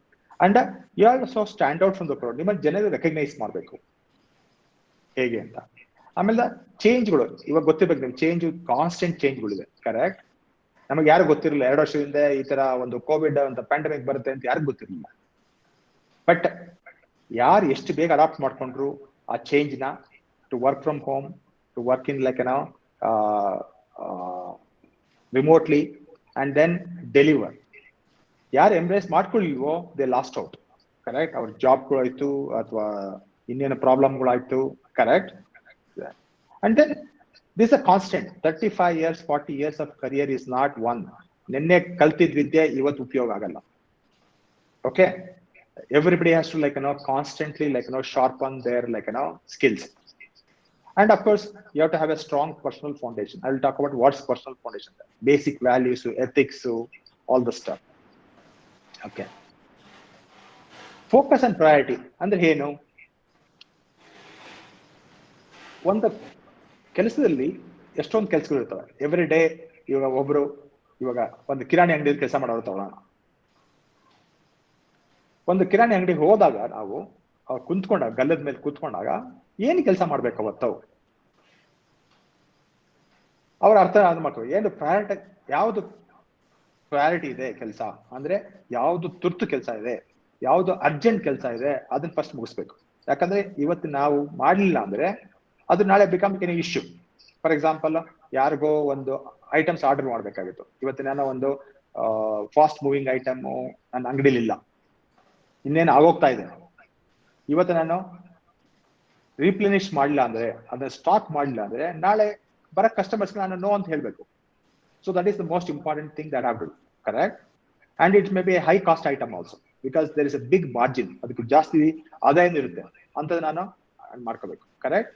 ಅಥವಾ ಆದಾಯ ಕಡಿಮೆ ಇರುತ್ತೆ ಅಂತ ಜಾಸ್ತಿ ಇಲ್ಲ ಅಂದ್ರೆ ಅದು ಬೇಕಾದ್ರೆ ಸ್ವಲ್ಪ ಮುಂದೆ ತಳ್ಬಹುದು. ಸೊ ಅದರಿಂದ ಏನಂದ್ರೆ ಇಲ್ಲಿ 2 ಕ್ವಾಡ್ರೆಂಟ್ ಅಲ್ಲಿ ಮೆಜರ್ ಮಾಡ್ತೀವಿ. ಒಂದು ಪ್ರಯಾರಿಟಿ, ಇನ್ನೊಂದು ಅರ್ಜೆನ್ಸಿ. ಸೊ ಯಾವುದಕ್ಕೆ ಪ್ರಾಮುಖ್ಯತೆ ಕೊಡಬೇಕು? The most high priority and high urgency, ಅದಕ್ಕೆ ಫಸ್ಟ್ ಪ್ರಾಮುಖ್ಯತೆ ಕೊಡಬೇಕು. ಲೋ ಅರ್ಜೆನ್ಸಿ, ಲೋ ಪ್ರಯಾರಿಟಿಗೆ ಆಮೇಲೆ ಕೊಡ್ಬೋದು. ಸೊ ಪ್ರತಿಯೊಬ್ಬರನ್ನು ಪ್ರತಿ ದಿವಸ they have to look at these kind of tasks, correct? So that none of your task, every day task ಮಾಡೋದು, it will essentially roll out into results ಅಲ್ವಾ? ನಿಮ್ಮ ಗೋಲ್ಗಳು ಇರ್ಬೋದು, ನಿಮ್ಮ ಏನೇನು ಇರುತ್ತಲ್ವಾ, ಮೈಲ್ ಸ್ಟೋನ್ಸ್ ಇರ್ಬೋದು, ಅದನ್ನ ಮೀಟ್ ಆಗುತ್ತೆ. ಸಪೋಸ್ ನಾನು ಇವತ್ತು ಮಾಡಲಿಲ್ಲ ಅಂದ್ರೆ, ಸೊ ನಾನು ಮೈಲ್ ಸ್ಟೋನ್ಸ್ ಮೀಟ್ ಮಾಡೋಕ್ಕಾಗಲ್ಲ, ಅಥವಾ ನನ್ನ ಗೋಲ್ಸ್ ಮೀಟ್ ಮಾಡೋಕ್ಕಾಗಲ್ಲ, ಕರೆಕ್ಟ್? ಸೊ ಅದಕ್ಕಾಗಿ ಮಾಡ್ಕೋಬೇಕು. Next, organise your daily task and routines. ನಮಗೆ ಎಷ್ಟೊಂದು ಟಾಸ್ಕ್ ಇರುತ್ತೆ, ಡೈಲಿ ಟಾಸ್ಕ್ಗಳು. ಎಷ್ಟೊಂದೆಲ್ಲ ಮರ್ತೇ ಹೋಗುತ್ತೆ. ನಾನು ನಮ್ಮ ಹುಡುಗರಿಗೆ ಹೇಳ್ತಾ ಇರ್ತೀನಿ, ಪ್ರತಿ ಸಲ ಏನೋ ಒಂದು ಮರ್ತೋಗ್ತಾರೆ. ಈ ತಿಂಗಳು ಆ ಕೆಲಸ ಮಾಡಲ್ಲ, ಆ ತಿಂಗಳು ಆ ಕೆಲಸ ಮಾಡಲ್ಲ. ಯಾಕಪ್ಪ ನೀವು ಇವತ್ತು ಎಷ್ಟೊಂದು ಇದಿದೆ. ನಾವು ಈ ಕಂಪ್ಯೂಟರ್ಗಳು ಬರೋ ಮುಂಚೆ, ಲ್ಯಾಪ್ಟಾಪ್, ಮೊಬೈಲ್ ಫೋನ್ ಬರಕ್ ಮುಂಚೆ ನಮ್ಗೇನಿತ್ತು? Use to have a planner. Planner ಅಂತ ಅಂದ್ರೆ ಡೈರಿ ಇರ್ತಾ ಇತ್ತು. ಪ್ಲಾನ್ ಅಂದ್ರೆ ಒಂದು ಶೀಟ್ ಇರುತ್ತೆ, ಆ ಶೀಟ್ ಅಲ್ಲಿ ಡೇಟ್ ಹಾಕೊಳ್ಳೋದು, ಅವತ್ತಿನ ಏನೇನು ಟಾಸ್ಕ್ಗಳು ಮಾಡ್ಕೋಬೇಕು, ಆ ಟಾಸ್ಕ್ಗಳಿಗೆ ಒಂದು ಐಟಮ್ ಕೊಡೋದು, ಪ್ರಯಾರಿಟಿ, ಅರ್ಜೆನ್ಸಿ ಕೊಡೋದು, ಅದನ್ನ ಟಿಕ್ ಮಾಡ್ಕೊಂಡು ಹೋಗ್ಬೇಕು. ಅವತ್ತಿನ ದಿವಸ end of the day I have to make sure that ಎಲ್ಲದಕ್ಕೂ ಟಿಕ್ ಮಾಡ್ಕೊಂಡು ಹೋಗಿರ್ಬೇಕು. ನಾನು ಯಾವ್ದು ನಾಳೆಗೆ ಬಿಟ್ಟಿಲ್ಲ, ಇವತ್ತಿನ ಕೆಲಸಗಳು ಇವತ್ತು ಮುಗಿಸಿದೀನಿ. This is very important. ಇಲ್ಲ ಏನಾಗುತ್ತೆ ಅಂದ್ರೆ ಟಾಸ್ಕ್ಗಳು ಮುಂದೆ ಹೋಗ್ತಾ ಇರ್ತವೆ, ನೀವು ಕೆಲಸ ಮಾಡ್ತಾ ಇರಲ್ಲ, ನಾಳೆ ಅದಾಗುತ್ತೆ, ನಾಳೆ ನಿಮ್ಮ ಬಾಸ್ ಬಂದು ಬೈಬೋದು, ನಿಮ್ಮ ಅಪ್ರೈಸಲ್ಗಳಿಗೆ ಇದಾಗ್ಬೋದು. Then people who will not deliver results, why they have to come and recognise you, will be left out ಅಲ್ವಾ? ಓಕೆ. ಅಂಡ್ ಈ ಪ್ರಪಂಚದಲ್ಲಿ ಎಲ್ಲಾ ಕೆಲಸ ನಾವು ಮಾಡಕ್ಕಾಗಲ್ಲ, ಕರೆಕ್ಟ್? ನಮ್ಮ ಕಂಟ್ರೋಲ್ ಏನಿದೆ ಅದನ್ನ ಕೆಲಸ ಮಾಡ್ಬೋದು. So we have to identify, ಇದು ನನ್ನ ಕಂಟ್ರೋಲ್ ಏನಿದೆ, ನನ್ನ ಇನ್ಫ್ಲೂಯೆನ್ಸ್ ಏನಿದೆ ಅಂತ ಕೆಲಸ ನಾನು ಮಾಡ್ಬೋದು. ಇವಾಗ ನಾನು ಕೋವಿಡ್ ನ ಎರಾಡಿಕೇಟ್ ಮಾಡಕ್ಕಾಗತ್ತಾ? ಅಥವಾ ಗೌರ್ಮೆಂಟ್ ಮೋದಿ ಲಾಕ್ ಡೌನ್ ಮಾಡಿದಾಗ ನಾನು ಹೋಗ್ಬಿಟ್ರೆ ಇದು ಮಾಡಕ್ಕಾಗತ್ತಾ? ಆಗಲ್ಲ. ಯು ಹ್ಯಾವ್ ಟು ಫಾಲೋ ಅಲ್ವಾ? ಅದು ನನ್ನ ಕಂಟ್ರೋಲ್ ಇಲ್ಲ. ಯಾವತ್ತು ಕೋವಿಡ್ ಎಂಡ್ ಆಗುತ್ತೆ ಅಂತ ನನಗೆ ಗೊತ್ತಾ? I don't no. But I know the risk, I know the probability that 3ನೇ ವೇವ್ ಬರದೇ ಇರ್ಬೋದು ಅಂತ ಒಂದು ಗೊತ್ತು. ಬಟ್ ಅದಕ್ಕಾಗಿ ನಾನು ಪ್ಲಾನ್ ಮಾಡ್ಕೊಳ್ಬೇಕು. ಬಟ್ ನನ್ನ ಕೈಯಲ್ಲಿ ಏನಿದೆ, with in the boundaries of my influence ಅಥವಾ ನನ್ನ ಕಂಟ್ರೋಲ್ ಇದೆ ಅಂತ ಕೆಲ್ಸಗಳು ನಾನು ಫಸ್ಟ್ ಮುಗಿಸ್ಕೋಬೇಕು. ಬೌಂಡ್ರಿ ಆಚೆದ ಕೆಲ್ಸಗಳು ನಾನು ಮಾಡಕ್ಕಾಗಲ್ಲ. ಅಂತದ್ದು ಮಾಡಕ್ಕೂ ಏನಂತಾರೆ, ಗಾಳಿ ಗುದ್ದು ಮೈ ನೋಯಿಸ್ಕೋಬಹುದು. ಗಾಳಿ ಗುದ್ದಕ್ಕಾಗತ್ತಾ? ಅಥವಾ ಬೆಟ್ಟ ಗುದ್ಬಿಟ್ಟು ಇದು ಮಾಡಕ್ಕಾಗತ್ತಾ? ಆಗಲ್ಲ ಅಲ್ವಾ? ಸೊ ನಮ್ಮ ಕೈಲಿ ಏನಾಗುತ್ತೋ ಅಂತ ಕೆಲ್ಸಗಳು ನಾವು ಮಾಡ್ಕೊಂಡು ಹೋಗ್ಬೇಕು. ಆಮೇಲೆ ಏನಂದ್ರೆ, don't be afraid to seek help. ನಾವೇ ಕೆಲಸ ಏನಾಗುತ್ತೆ, ಅವ್ರು ಕೇಳ್ಬಿಟ್ಟು ತಪ್ಪಾಗ್ಬಿಡುತ್ತೆ, ಇವ್ರು ಕೇಳಿ ತಪ್ಪಾಗ್ಬಿಡುತ್ತೆ. ತಪ್ಪೇನಿಲ್ಲ, ನಿಮ್ಮ ಕೈಲಿ ಆಗಲ್ಲ ಅಥವಾ ಈ ಕೆಲಸ ಮಾಡೋದಕ್ಕೆ ಬೇರೆಯವರ ಹೆಲ್ಪ್ ಬೇಕು ಅಂದ್ರೆ ಪ್ಲೀಸ್ ರೀಚ್ ಔಟ್, ಎಕ್ಸ್ಪ್ಲೈನ್, ಹೇಳಿ. People are ready to help. Okay. So ಸಂಸ್ಥೆಯ ಒಳಗೆ, ಸಂಸ್ಥೆಯ ಆಚೆಗಡೆ ನಿಮ್ಮ ಗೋಲ್ಸ್ಗಳು ಅಥವಾ ನಿಮ್ಮ ಟಾಸ್ಕ್ಗಳನ್ನ ಕಂಪ್ಲೀಟ್ ಮಾಡೋಕ್ಕೆ ಸಹಾಯ ಪಡೆಯಿರಿ. ಆಮೇಲಿಂದ this is another one, don't quit. ಒಂದು ಜಾಬ್ ತಗೊಂಡ್ಮೇಲೆ, ಒಂದು ಟಾಸ್ಕ್ ತಗೊಂಡ್ಮೇಲೆ, ಕರೆಕ್ಟ್, ಆ ಟಾಸ್ಕ್ ನ ಎಷ್ಟೇ ಕಷ್ಟ ಆದ್ರೂ ಮುಗಿಸಿ, ಬಿಡಬೇಡಿ. 100% ಮುಗಿಸಿ. ಓಕೆ. ನಾನು ನೋಡ್ತೀನಿ ಇಂಡಿಯಾದಲ್ಲಿ ಇಸ್ ವೆರಿ ಡಿಫಿಕಲ್ಟ್. ಎಲ್ಲ 70% 80% ಕೆಲಸ ಮಾಡ್ತಾರೆ, ಲಾಸ್ಟ್ 10% ಯಾರು ಕೆಲಸ ಮಾಡೋದು? ಯಾವ್ದೇನಾಗಿದೆ, whether is construction work, whether it is even software development work or any ಒಂದು, ಫುಲ್ 100% ಮಾಡಿ. Then only will get satisfaction. That is called success. Okay. ಅದಕ್ಕೆ ಬೇಕಾಗಿರೋದು mental toughness and also making sure that I close this ಅಂತ ಒಂದು determination ಬೇಕು. So these are very important throughout your life. Focus and priority on your job, your task, and other stuff. Okay. Next one, Bando, make results as your priority, not the task. A lot of people think, "Oh, ಆ ಕೆಲಸ ಮಾಡಿದೆ, ಈ ಕೆಲಸ ಮಾಡಿದೆ, ಅದು ಮಾಡಿದೆ, ಇದು ಮಾಡಿದೆ" ಅಂತ ಹೇಳ್ತಾರೆ. ಬಟ್ ಏನ್ ರಿಸಲ್ಟ್ ಕೊಟ್ಟಿದ್ದೀನಿ ಹೇಳಪ್ಪ? ಏನು ಇರೋದಿಲ್ಲ. ನಾನು ಮೊನ್ನೆ ರೀಸೆಂಟ್ ಆಗಿ ಒಂದು 4 ಜನ ಬಿಸಿನೆಸ್ ಡೆವಲಪ್ಮೆಂಟ್ ಮ್ಯಾನೇಜರ್ ಹೈರ್ ಮಾಡಿದೆ. ಅವ್ರ ಕೆಲಸ ಏನು? ಬಿಸಿನೆಸ್ ಡೆವಲಪ್ಮೆಂಟ್ ಮ್ಯಾನೇಜರ್ ಬಿಸಿನೆಸ್ ತರಬೇಕು. ಕರೆಕ್ಟ್? ಫಾರ್ ಎಕ್ಸಾಂಪಲ್, ನಿಮ್ಗೆ ಒಂದು ಸಿಂಪಲ್ ಎಕ್ಸಾಂಪಲ್ ಹೇಳ್ತೀನಿ. ನಾನು ಒಂದು ಕಾರ್ ಶೋರೂಮ್ ಇಟ್ಕೊಂಡಿದ್ದೀನಿ ಅನ್ಕೊಳ್ಳಿ. ಯಾವುದೋ ಒಂದು ಫೋರ್ಡ್ ಅಥವಾ ಒಂದು ಟೊಯೋಟಾ ಕಾರ್ ಮಾರೋಂತ ಶೋರೂಮ್ ಇಟ್ಕೊಂಡಿದ್ದೀನಿ. ನಾನು ಅಲ್ಲಿ ಸೇಲ್ಸ್ ಮ್ಯಾನ್ ಹೈರ್ ಮಾಡಿದ್ರೆ, business development salesman are same. Salesman hire ಮಾಡಿದ್ರೆ ಅವನೇನು ಟಾರ್ಗೆಟ್? ಅವ್ನಿಗೆ ಎಷ್ಟೋ ಒಂದು ಸ್ಯಾಲರಿ ಕೊಡ್ತಾನೆ, 5 ಲಕ್ಷ ಸ್ಯಾಲರಿ ಕೊಡ್ತಾ ಇದ್ದೀನಿ ತಿಂಗಳಿಗೆ. ಕರೆಕ್ಟ್? ಅವ್ನಿಗೆ 5 ಲಕ್ಷ ಸ್ಯಾಲರಿ ಕೊಡ್ಬೇಕು ಅಂದ್ರೆ ನಾನು ಎಷ್ಟು ಕಾರ್ ಸೇಲ್ ಮಾಡಬೇಕು? ಅವ್ನು ಎಷ್ಟು ಕಾರ್ ಸೇಲ್ ಮಾಡಬೇಕು? ಬಂದಿರೋ ಕಸ್ಟಮರ್ಸ್ಗಳಿಗೆ ದಿನಕ್ಕೆ 10 ಜನ ಕಸ್ಟಮರ್ಸ್ ಪ್ರಾಸ್ಪೆಕ್ಟ್ಸ್ ಬರ್ತಾರೆ ಅನ್ಕೊಳ್ಳಿ. ಪ್ರಾಸ್ಪೆಕ್ಟಿವ್ ಬಯರ್ಸ್ ಬರ್ತಾರೆ ಕಾರ್ ಶೋರೂಮ್ಗೆ. ಇವನಿಗೆ ಒಂದು ಇಬ್ರು ಪ್ರಾಸ್ಪೆಕ್ಟಿವ್ ಬಯರ್ಸ್, 5 ಜನ ಸೇಲ್ಸ್ ಮ್ಯಾನ್ ಇದ್ದಾರೆ ಅನ್ಕೊಳ್ಳಿ. 5 ಜನ ಸೇಲ್ಸ್ ಮ್ಯಾನ್ ಇದ್ರೆ ಒಬ್ಬೊಬ್ಬರಿಗೆ 2 ಸೇಲ್ಸ್ ಸಿಗ್ತಾರೆ, ಪ್ರಾಸ್ಪೆಕ್ಟಿವ್ ಬಯರ್ಸ್ ಸಿಗ್ತಾರೆ. ಇವನಿಗೆ ತಿಂಗಳಿಗೆ 2 × 30 60 ಪ್ರಾಸ್ಪೆಕ್ಟಿವ್ ಬಯರ್ಸ್ ಒಬ್ಬ ಸೇಲ್ಸ್ ಮ್ಯಾನ್. ಕರೆಕ್ಟ್? ಅವನಿಗೆ 5 ಲಕ್ಷ ಸ್ಯಾಲರಿ ಕೊಟ್ರೆ ನಾನು ಎಷ್ಟು ಮಾಡಬೇಕು?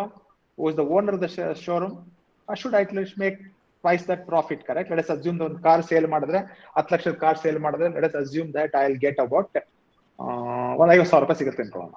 ಓಕೆ, 50,000 ರೂಪಾಯಿ ಸೇಲ್ ಪ್ರಾಫಿಟ್ ಸಿಕ್ಕಿದ್ರೆ ನಾನು 25,000 I am ready to spend on a sales man.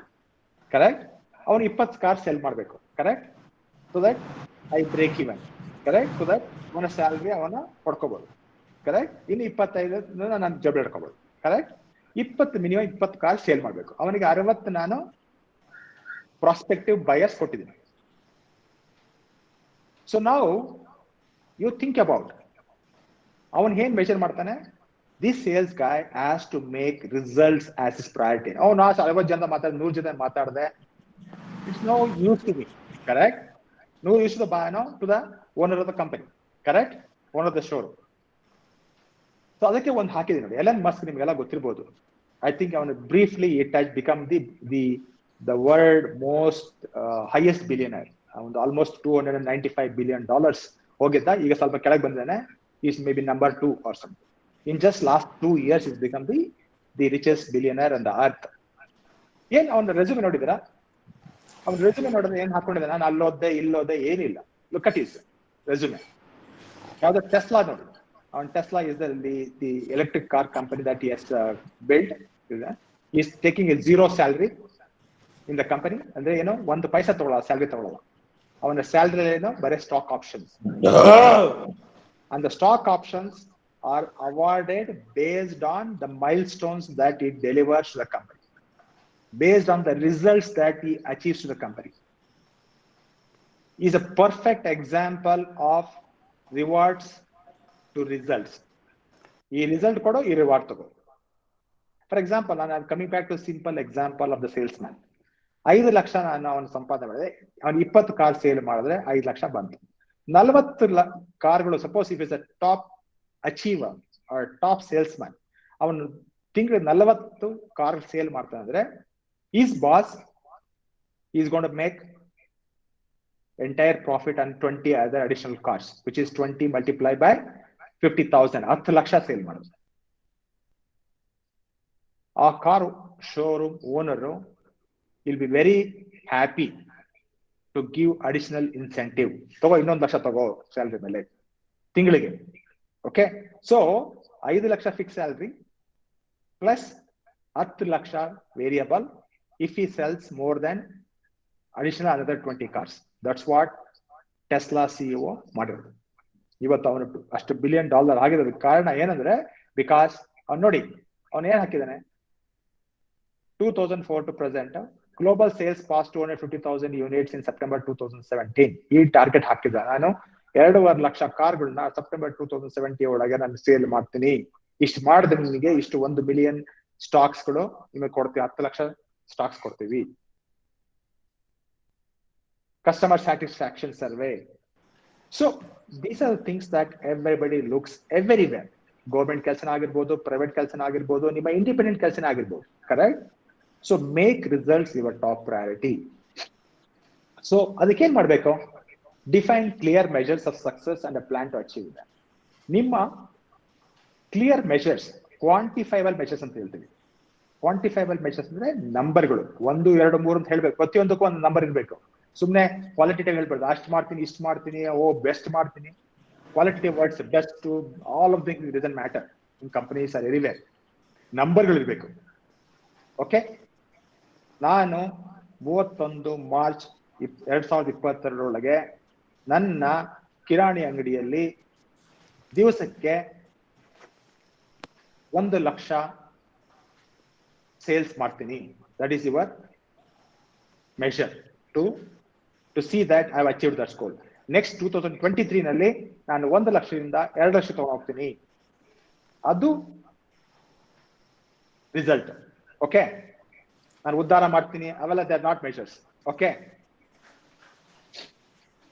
ಆಮೇಲೆ ಅಚೀವರ್ಸ್ಗಳು do not blame others. Okay, achievers ಯಾರನ್ನು ಬ್ಲೇಮ್ ಮಾಡಾಗಲ್ಲ. ಅದು ತಪ್ಪಾಗೋಯ್ತು, ಇದಾಗೋಯ್ತು, ಇಲ್ಲದ್ರೆ ಆಗ್ ಮಾಡ್ಬಿಡ್ತಾ ಇದೆ, ನಾನು ಹಿಂಗ್ ಮಾಡ್ಬಿಡ್ತಾ ಇದೆ, ಇದು ಬಂದ್ಬಿಡ್ತು, ಬೆಕ್ಕಡ್ಡ ಬಂದ್ಬಿಡ್ತು, ಬೆಳಗ್ಗೆ ಎದ್ದೋಳಿಲ್ಲ, ನಂದು ಭವಿಷ್ಯ ಚೆನ್ನಾಗಿಲ್ಲ. ಇವೆಲ್ಲ just a blame. Okay, so ನೀವು ತಪ್ಪಾದ್ರೆ go and find out where the problem is. Okay, and then fix that problem. ಆಮೇಲೆ ಸಿಚುಯೇಷನ್ ನಾವು ಚೇಂಜ್ ಮಾಡೋಕ್ಕಾಗಲ್ಲ. ಸಿಚುಯೇಷನ್ ಹೇಗಿರುತ್ತೆ ಹಾಗೇನೆ. ಫಾರ್ ಎಕ್ಸಾಂಪಲ್ ಕೋವಿಡ್ ಸಿಚುಯೇಷನ್ ಬಂತು, ನಾನು ಸಿಚುಯೇಷನ್ ಚೇಂಜ್ ಮಾಡೋಕ್ಕಾಗತ್ತಾ? ಆಗಲ್ಲ. You have to embrace the situation and adapt to the situation. ಆ ಸಿಚುಯೇಷನ್ ಹೇಗೆ ನಾವು ಹೊಂದ್ಕೋಬೇಕು ಅಂತ ಮಾಡಬೇಕು. ಆಮೇಲೆ ರಿಸಲ್ಟ್ಸ್ ನ ಟಾಪ್ ಪ್ರಯಾರಿಟಿ ಇಟ್ಕೋಬೇಕು. ಆಮೇಲೆ ಎಕ್ಸ್ಪೆಕ್ಟೇಷನ್ಸ್ ಇಲ್ಲ. ಅದಕ್ಕಿಂತ ಫಾರ್ ಎಕ್ಸಾಂಪಲ್ 1 ಲಕ್ಷ ನನ್ನ ಸೇಲ್ಸ್ ರೀಚ್ ಮಾಡಂಗಿದ್ರೆ 2022 can I do more than 1 lakh? Okay, expectation over achieve ಮಾಡಿ. ಓಕೆ, ನಾವು ಬಹಳ ಜನ ನೆಟ್ವರ್ಕಿಂಗ್ ಕೊಲಾಬರೇಷನ್ ಮರ್ತು ಬಿಡ್ತೀವಿ. ನಾನು ಪ್ರಾಡಕ್ಟ್ ಕೆಲಸ ಮಾಡ್ಬಿಟ್ರೆ ಸಿಕ್ಬಿಡ್ತೆ, ನನಗೆ ಅಚೀವ್ ಆಗ್ಬಿಡುತ್ತೆ. No, today we all work in teams or in organisation with the rest of the teams. ಒಂದೊಂದಕ್ಕೂ ಒಂದು ಏನಂತ ಹೇಳುತ್ತೆ, ಒಂದು ಡಿಪೆಂಡೆನ್ಸಿ ಇರುತ್ತೆ. ಫಾರ್ ಎಕ್ಸಾಂಪಲ್ ಗೌರ್ಮೆಂಟ್ ಕೆಲಸದಲ್ಲೇ ಇರ್ಬೋದು, ಸಿವಿಲ್ ಡಿಪಾರ್ಟ್ಮೆಂಟ್ ಕೆಲಸ ಮಾಡೋರು ಬೇರೆ ಡಿಪಾರ್ಟ್ಮೆಂಟ್ ಕೆಲಸ ಮಾಡಬೇಕು, ಮಿನಿಸ್ಟ್ರಿ ಕೆಲಸ ಮಾಡಬೇಕು, ಮಿನಿಸ್ಟ್ರಿ ಮಾಡಬೇಕು, ಅಥವಾ ಬೇರೆ ಡಿಪಾರ್ಟ್ಮೆಂಟ್ ಕೆಲಸ ಮಾಡಬೇಕು. ಈವನ್ ಕಂಪ್ನಿಗಳು ಕೆಲಸ ಮಾಡೋರು, ಡೆವಲಪ್ಮೆಂಟ್ ಕೆಲಸ ಮಾಡೋರು ಬಿಸ್ನೆಸ್ ಡೆವಲಪ್ಮೆಂಟ್ ಕೆಲಸ ಮಾಡಬೇಕು, ಮ್ಯಾನೇಜ್ಮೆಂಟ್ ಜೊತೆ ಮಾಡಬೇಕು, ಕ್ವಾಲಿಟಿ ಅಶ್ಯೂರೆನ್ಸ್ ಜೊತೆ ಮಾಡಬೇಕು, ಅಥವಾ ಪ್ರಾಡಕ್ಟ್ ಮ್ಯಾನೇಜ್ಮೆಂಟ್ ಜೊತೆ ಕೆಲಸ ಮಾಡಬೇಕು, ಇಂಜಿನಿಯರಿಂಗ್ ಅವರು ಪ್ರಾಡಕ್ಟ್ ಮ್ಯಾನೇಜ್ಮೆಂಟ್ ಮಾಡಬೇಕು, ರಿಲಿಬಿಲಿಟಿ ಇಂಜಿನಿಯರಿಂಗ್, ಎಷ್ಟೊಂದು ಇರುತ್ತೆ. ಅಥವಾ ಆ ಇದ್ರೊಳಗೇನೆ ಆ ಪ್ರಾಜೆಕ್ಟ್ ಒಳಗೆ ಸಪ್ರೇಟ್ ಟೀಮ್ಸ್ ಇರುತ್ತೆ, ಒಂದೊಂದು ಮಾಡ್ಯೂಲ್ ಒಂದೊಂದು ಸಪ್ರೇಟ್. ಸೊ ಅದರಿಂದ ಏನ್ ಬೇಕು, you have to develop relationships with in the organisation and high trust relationship. ಸುಮ್ಮನೆ ಜಸ್ಟ್ ಏನಂತ ಹೇಳ್ತೀವಿ ಅಂದ್ರೆ ನಾಮಕಾವಸ್ಥೆ ರಿಲೇಷನ್ಸ್ ಅಲ್ಲ, ಒಂದು ಟ್ರಸ್ಟ್ ಅಂತ ಹೇಳ್ತೀವಲ್ಲ, ನಂಬಿಕೆಯ ರಿಲೇಷನ್ಸ್ಗಳು. ಸೊ ಅವರು ನಿಮಗೆ ಬಂದು ವಾಚ್ ಮಾಡೋವಂಥದ್ದು, ನಿಮ್ಮ ಕಷ್ಟ ಇದ್ದಾಗ ಬಂದು ಹೆಲ್ಪ್ ಮಾಡೋಂಥವ್ರು, ಅಂತ ರಿಲೇಷನ್ ಬೆಳೆಸ್ಕೋಬೇಕು. ಅಂತ ರಿಲೇಷನ್ ಬೆಳೆಸ್ಕೊಳ್ಳೋದಕ್ಕೆ you have to find out what all those things that you. For example ಇವತ್ತು ಏನಿದೆ, ನಮ್ಮ ಸಂಬಂಧ ಬೆಳೀತೇನೋ, ಒಂದು ನಮ್ಮ ಕಮ್ಯುನಿಟಿ, ನಾವು ಕುಂಬಾರ ಜನಾಂಗದವರು, ಅಥವಾ ನಾವು ರಿಲೇಷನ್ ಅವರು, correct, is related to me, correct, ಈ ವೈಫ್ ಕಡೆ ಫಾದರ್ ಕಡೆ ರಿಲೇಷನ್, ಅದ ಟ್ರಸ್ಟ್ ಬರುತ್ತೆ. ಆರ್ ಕಂಪನಿಗಳಲ್ಲಿ ಯಾಕೆ ಟ್ರಸ್ಟ್ ಬರಬೇಕು ಅಂದ್ರೆ ಕಾಮನ್ ಹ್ಯಾಬಿಟ್ಸ್ಗಳು, ಕಾಮನ್ ಗೋಲ್ಸ್ಗಳು, ಕಾಮನ್ ಹವ್ಯಾಸಗಳು, correct. Or helping, you have help him in some critical situation, ಅದರಿಂದ ಒಂದು ರಿಲೇಶನ್ಶಿಪ್ ಬರುತ್ತೆ, correct. Or I always go with him for coffee or smoking, correct. So you can use any of those things to build that relationships, and these relationships will certainly help you when you are in trouble or when you want to get the network this one. That's why ivattella aa tara bandirode, ಅಥವಾ LinkedIn ಆ ತರದೆಲ್ಲ ಬಂದಿದೆ, ಅಥವಾ ಬೇರೆ ಸೊಸೈಟಿಗಳಲ್ಲಿ ಇದೆ, ಆಚೆ ಅಥವಾ Lions club ಇರ್ಬೋದು, ಅಥವಾ ಒಂದು ನಿಮ್ಮ ಕಮ್ಯುನಿಟಿ ಸಂಘಗಳಿರ್ಬೋದು, ಅಥವಾ ಇನ್ನೇನೋ ಒಂದು ಇಂಜಿನಿಯರ್ಸ್ ಅಸೋಸಿಯೇಷನ್ ಇರ್ಬೋದು. ಇವೆಲ್ಲ ಒಂದು helps you to kind of collaborate and help you to develop yourself. ಆಮೇಲಿಂದ influence others by developing deep understanding. Influence is very important. ನಾನು ಹೇಗೆ ಇನ್ಫ್ಲೂಯೆನ್ಸ್ ಮಾಡ್ಬೋದು, ನನ್ನ ಒಂದು ಐಡಿಯಾ ಇದೆ, ಆ ಐಡಿಯಾನ ಯಾರು ಅಕ್ಸೆಪ್ಟ್ ಮಾಡ್ಕೊಳ್ಳಲ್ಲ, ಕರೆಕ್ಟ್. ನಾವು ಒಂದು ಹೇಳಬೇಕಾದ್ರೆ ಅವರೆಲ್ಲ ಏನ್ ಇವ್ನಿಗೇನ್ ಹೇಳ್ತಾನೆ, ಅದನ್ನ ಮಾಡ್ಬೇಕು ಅಂದ್ರೆ ಯು ಹ್ಯಾವ್ ಟು ಲೈಕ್ ಈ ಇನ್ಫ್ಲೂಯೆನ್ಸ್ಗಳು ಹೇಗೆ ಅವರಿಗೆ ಹೆಲ್ಪ್ ಮಾಡುತ್ತೆ, ಅವರ ಪರ್ಸ್ಪೆಕ್ಟಿವ್, ಅವರ ಯೋಚನೆಗೆ ಹೇಗೆ ಹೊಂದ್ಕೊಳ್ಳುತ್ತೆ ಅವನ್ನ ತಿಳ್ಕೊಬೇಕು. ತಿಳ್ಕೊಂಡು so that influence. Okay, and collaborate ಅಂದ್ರೆ ಅವ್ರ ಜೊತೆ ಸೇರ್ಕೊಂಡು ಹೇಗೆ ಮಾಡ್ಬೋದು. ಯಾರು ಒಬ್ಬರೇ ಕೆಲಸ ಮಾಡೋಕ್ಕಾಗಲ್ಲ. ಒಂದು ಕೆಲಸ ಮಾಡ್ಬೇಕು ಅಂದ್ರೆ I have to get people who think that this is the common goal, so that ನಾವೆಲ್ಲ ಸೇರ್ಕೊಂಡು ಮಾಡ್ಬೇಕು. ಇವಾಗ ಫಾರ್ ಎಕ್ಸಾಂಪಲ್ ವೆಬಿನಾರ್ಗೆ ಇದು ಕೊಲಾಬ್ರೇಷನ್ ಎಫರ್ಟ್. ಇವಾಗ ನಾನ್ ಬಂದಿರ್ಬೋದು ಮಾತಾಡೋಕ್ಕೆ, ಬಟ್ ಇದ ಇಂಜಿನಿಯರ್ ಸಂಘದ ಎಲ್ಲಾ ಮೆಂಬರ್ಸ್ಗಳು ಅಥವಾ ನೀವೆಲ್ಲ ಬಂದಿರೋದು ಒಂದು ತಿಳ್ಕೊಳ್ಳೋದಕ್ಕೆ ಇದು ಕೊಲಾಬ್ರೇಷನ್, ಕರೆಕ್ಟ್? ಈ ಕೊಲಾಬ್ರೇಟ್ ಎಲ್ಲಂದ್ರೆ ಈ ಒಂದು ಪರ್ಟಿಕ್ಯುಲರ್ ಪ್ರೋಗ್ರಾಮೇ ಸಕ್ಸಸ್ ಆಗಲ್ಲ ಅಲ್ವಾ? So that's why collaboration is very important, correct? Yeah. And stand out from the crowd. Great achievers are always stand out from the crowd because people have to feel them. These guys are somewhat enabled, somewhat different from the rest of them. ಅದೇ ಬರುತ್ತೆ. ಪ್ರತಿಯೊಬ್ಬರನ್ನು ನಾವು ಅರ್ಥ ಮಾಡ್ಕೋಬೇಕು. ಪ್ರತಿಯೊಬ್ಬರನ್ನು Born with some strengths. ಎಲ್ಲರೂ ಇವಾಗ for example ನನ್ನ ಒಂದು ಸ್ಟ್ರೆಂಗ್ಸ್ ಇರ್ಬೋದು, ಮಂಜುನಾಥ್ ಹತ್ರ ಇನ್ನೊಂದು ಸ್ಟ್ರೆಂಗ್ಸ್ ಇರ್ಬೋದು, ಅಥವಾ ಉಮಾದೇವತೆ ಇನ್ನೊಂದು ಸ್ಟ್ರೆಂಗ್ಸ್ ಇರ್ಬೋದು. ನಿಮ್ಮಲ್ಲಿ ಎಲ್ಲರೂ ಒಂದೊಂದು ಸ್ಟ್ರೆಂಗ್ಸ್ ಇರುತ್ತೆ. ಕೆಲವರು ಗುಡ್ ಕಮ್ಯುನಿಕೇಟರ್ ಇರ್ಬೋದು, ಕೆಲವರು ಬಹಳ may be very good in mathematics, ಕೆಲವರು very good in something else. So we have to find out our strengths. I don't know whether you know about story. Azim Premji ಅವರು ಒಂದೊಂದು ಹೋದಾಗ ಒಂದು ಹೇಳ್ತಾ ಇರ್ತಾರೆ ಈ ಸ್ಟೋರಿನ, ಮಲ ಮತ್ತು ಆಮೆ ಕತೆ. ಮಲ ದ ಸ್ಟ್ರೆಂಗ್ತ್ ಏನು? Running. Can it build a strength in swimming? Suppose ನಾನು ನನ್ನ ಸ್ಟ್ರೆಂಗ್ತ್ ಮರ್ತ್ಬಿಟ್ಟು ನಾನು ಹೋಗ್ಬಿಟ್ಟು ನಾನು I have forgotten my strength. Okay, I don't think that this is my strength. And running another strength and ಮರ್ತ್ಬಿಟ್ಟು ನಾನು I put my effort in swimming. Can it become a great swimmer? It's not possible because sometimes genes work ಮಾಡುತ್ತೆ, sometimes ನಮ್ಮ ಬೆಳೆದ ಒಂದು ವಾತಾವರಣ, correct? Because you have spent almost 25 years in your academic, which will have built some strengths to you. Our strengths, you cannot simply unwind the strengths or unwork those strengths. You have to use those strengths, correct? But you also have weaknesses. Weakness cannot become a weakness, correct? Our weakness ನಾವು ಅದನ್ನ strength convert ಮಾಡ್ಬೋದು. So strengths ನ preserve your strengths and build on those strengths and work on your weaknesses. ಯಾವ್ದು weakness ನ identify ಮಾಡ್ಕೊಂಡು we call a ಸ್ವಾಟ್ analysis. Okay, ಕಂಪ್ನಿಗಳು ಸ್ವಾಟ್ ಅನಾಲಿಸಿಸ್ ಮಾಡ್ತಾರೆ. Individual also you can do an ಸ್ವಾಟ್ analysis called strengths, weaknesses, opportunities and threats ಅಂತ. Okay, I'm not talking about other two things, opportunities and threats. This is only personally I'm talking about ನಿಮ್ಮ strength ಏನು, what people think you that you are strong in, what people think you are weak in. Identify those things and then work on those weaknesses so that your weakness should not be seen as weakness in the long term. Okay, and today doing routine things, everybody thinks okay ellaru ಮಾಡ್ತಾರೆ routine things, but we have to be innovative, correct? ಯಾರು ಇದನ್ನ ಮಾಡಿದ್ರೆ ನಾವು ಮಾಡಬೇಕು, because today the world is recognizing innovative ideas. For example, I'll take simple examples whatever things have changed in the last few years. For example, let's say ಯಾರೋ ಒಬ್ಬ cab driver. Earlier what was the idea of cab driver? ನನ್ನ ಹತ್ರ ದುಡ್ಡಿರಲಿಲ್ಲ cab ತಗೊಳಕ್ಕೆ.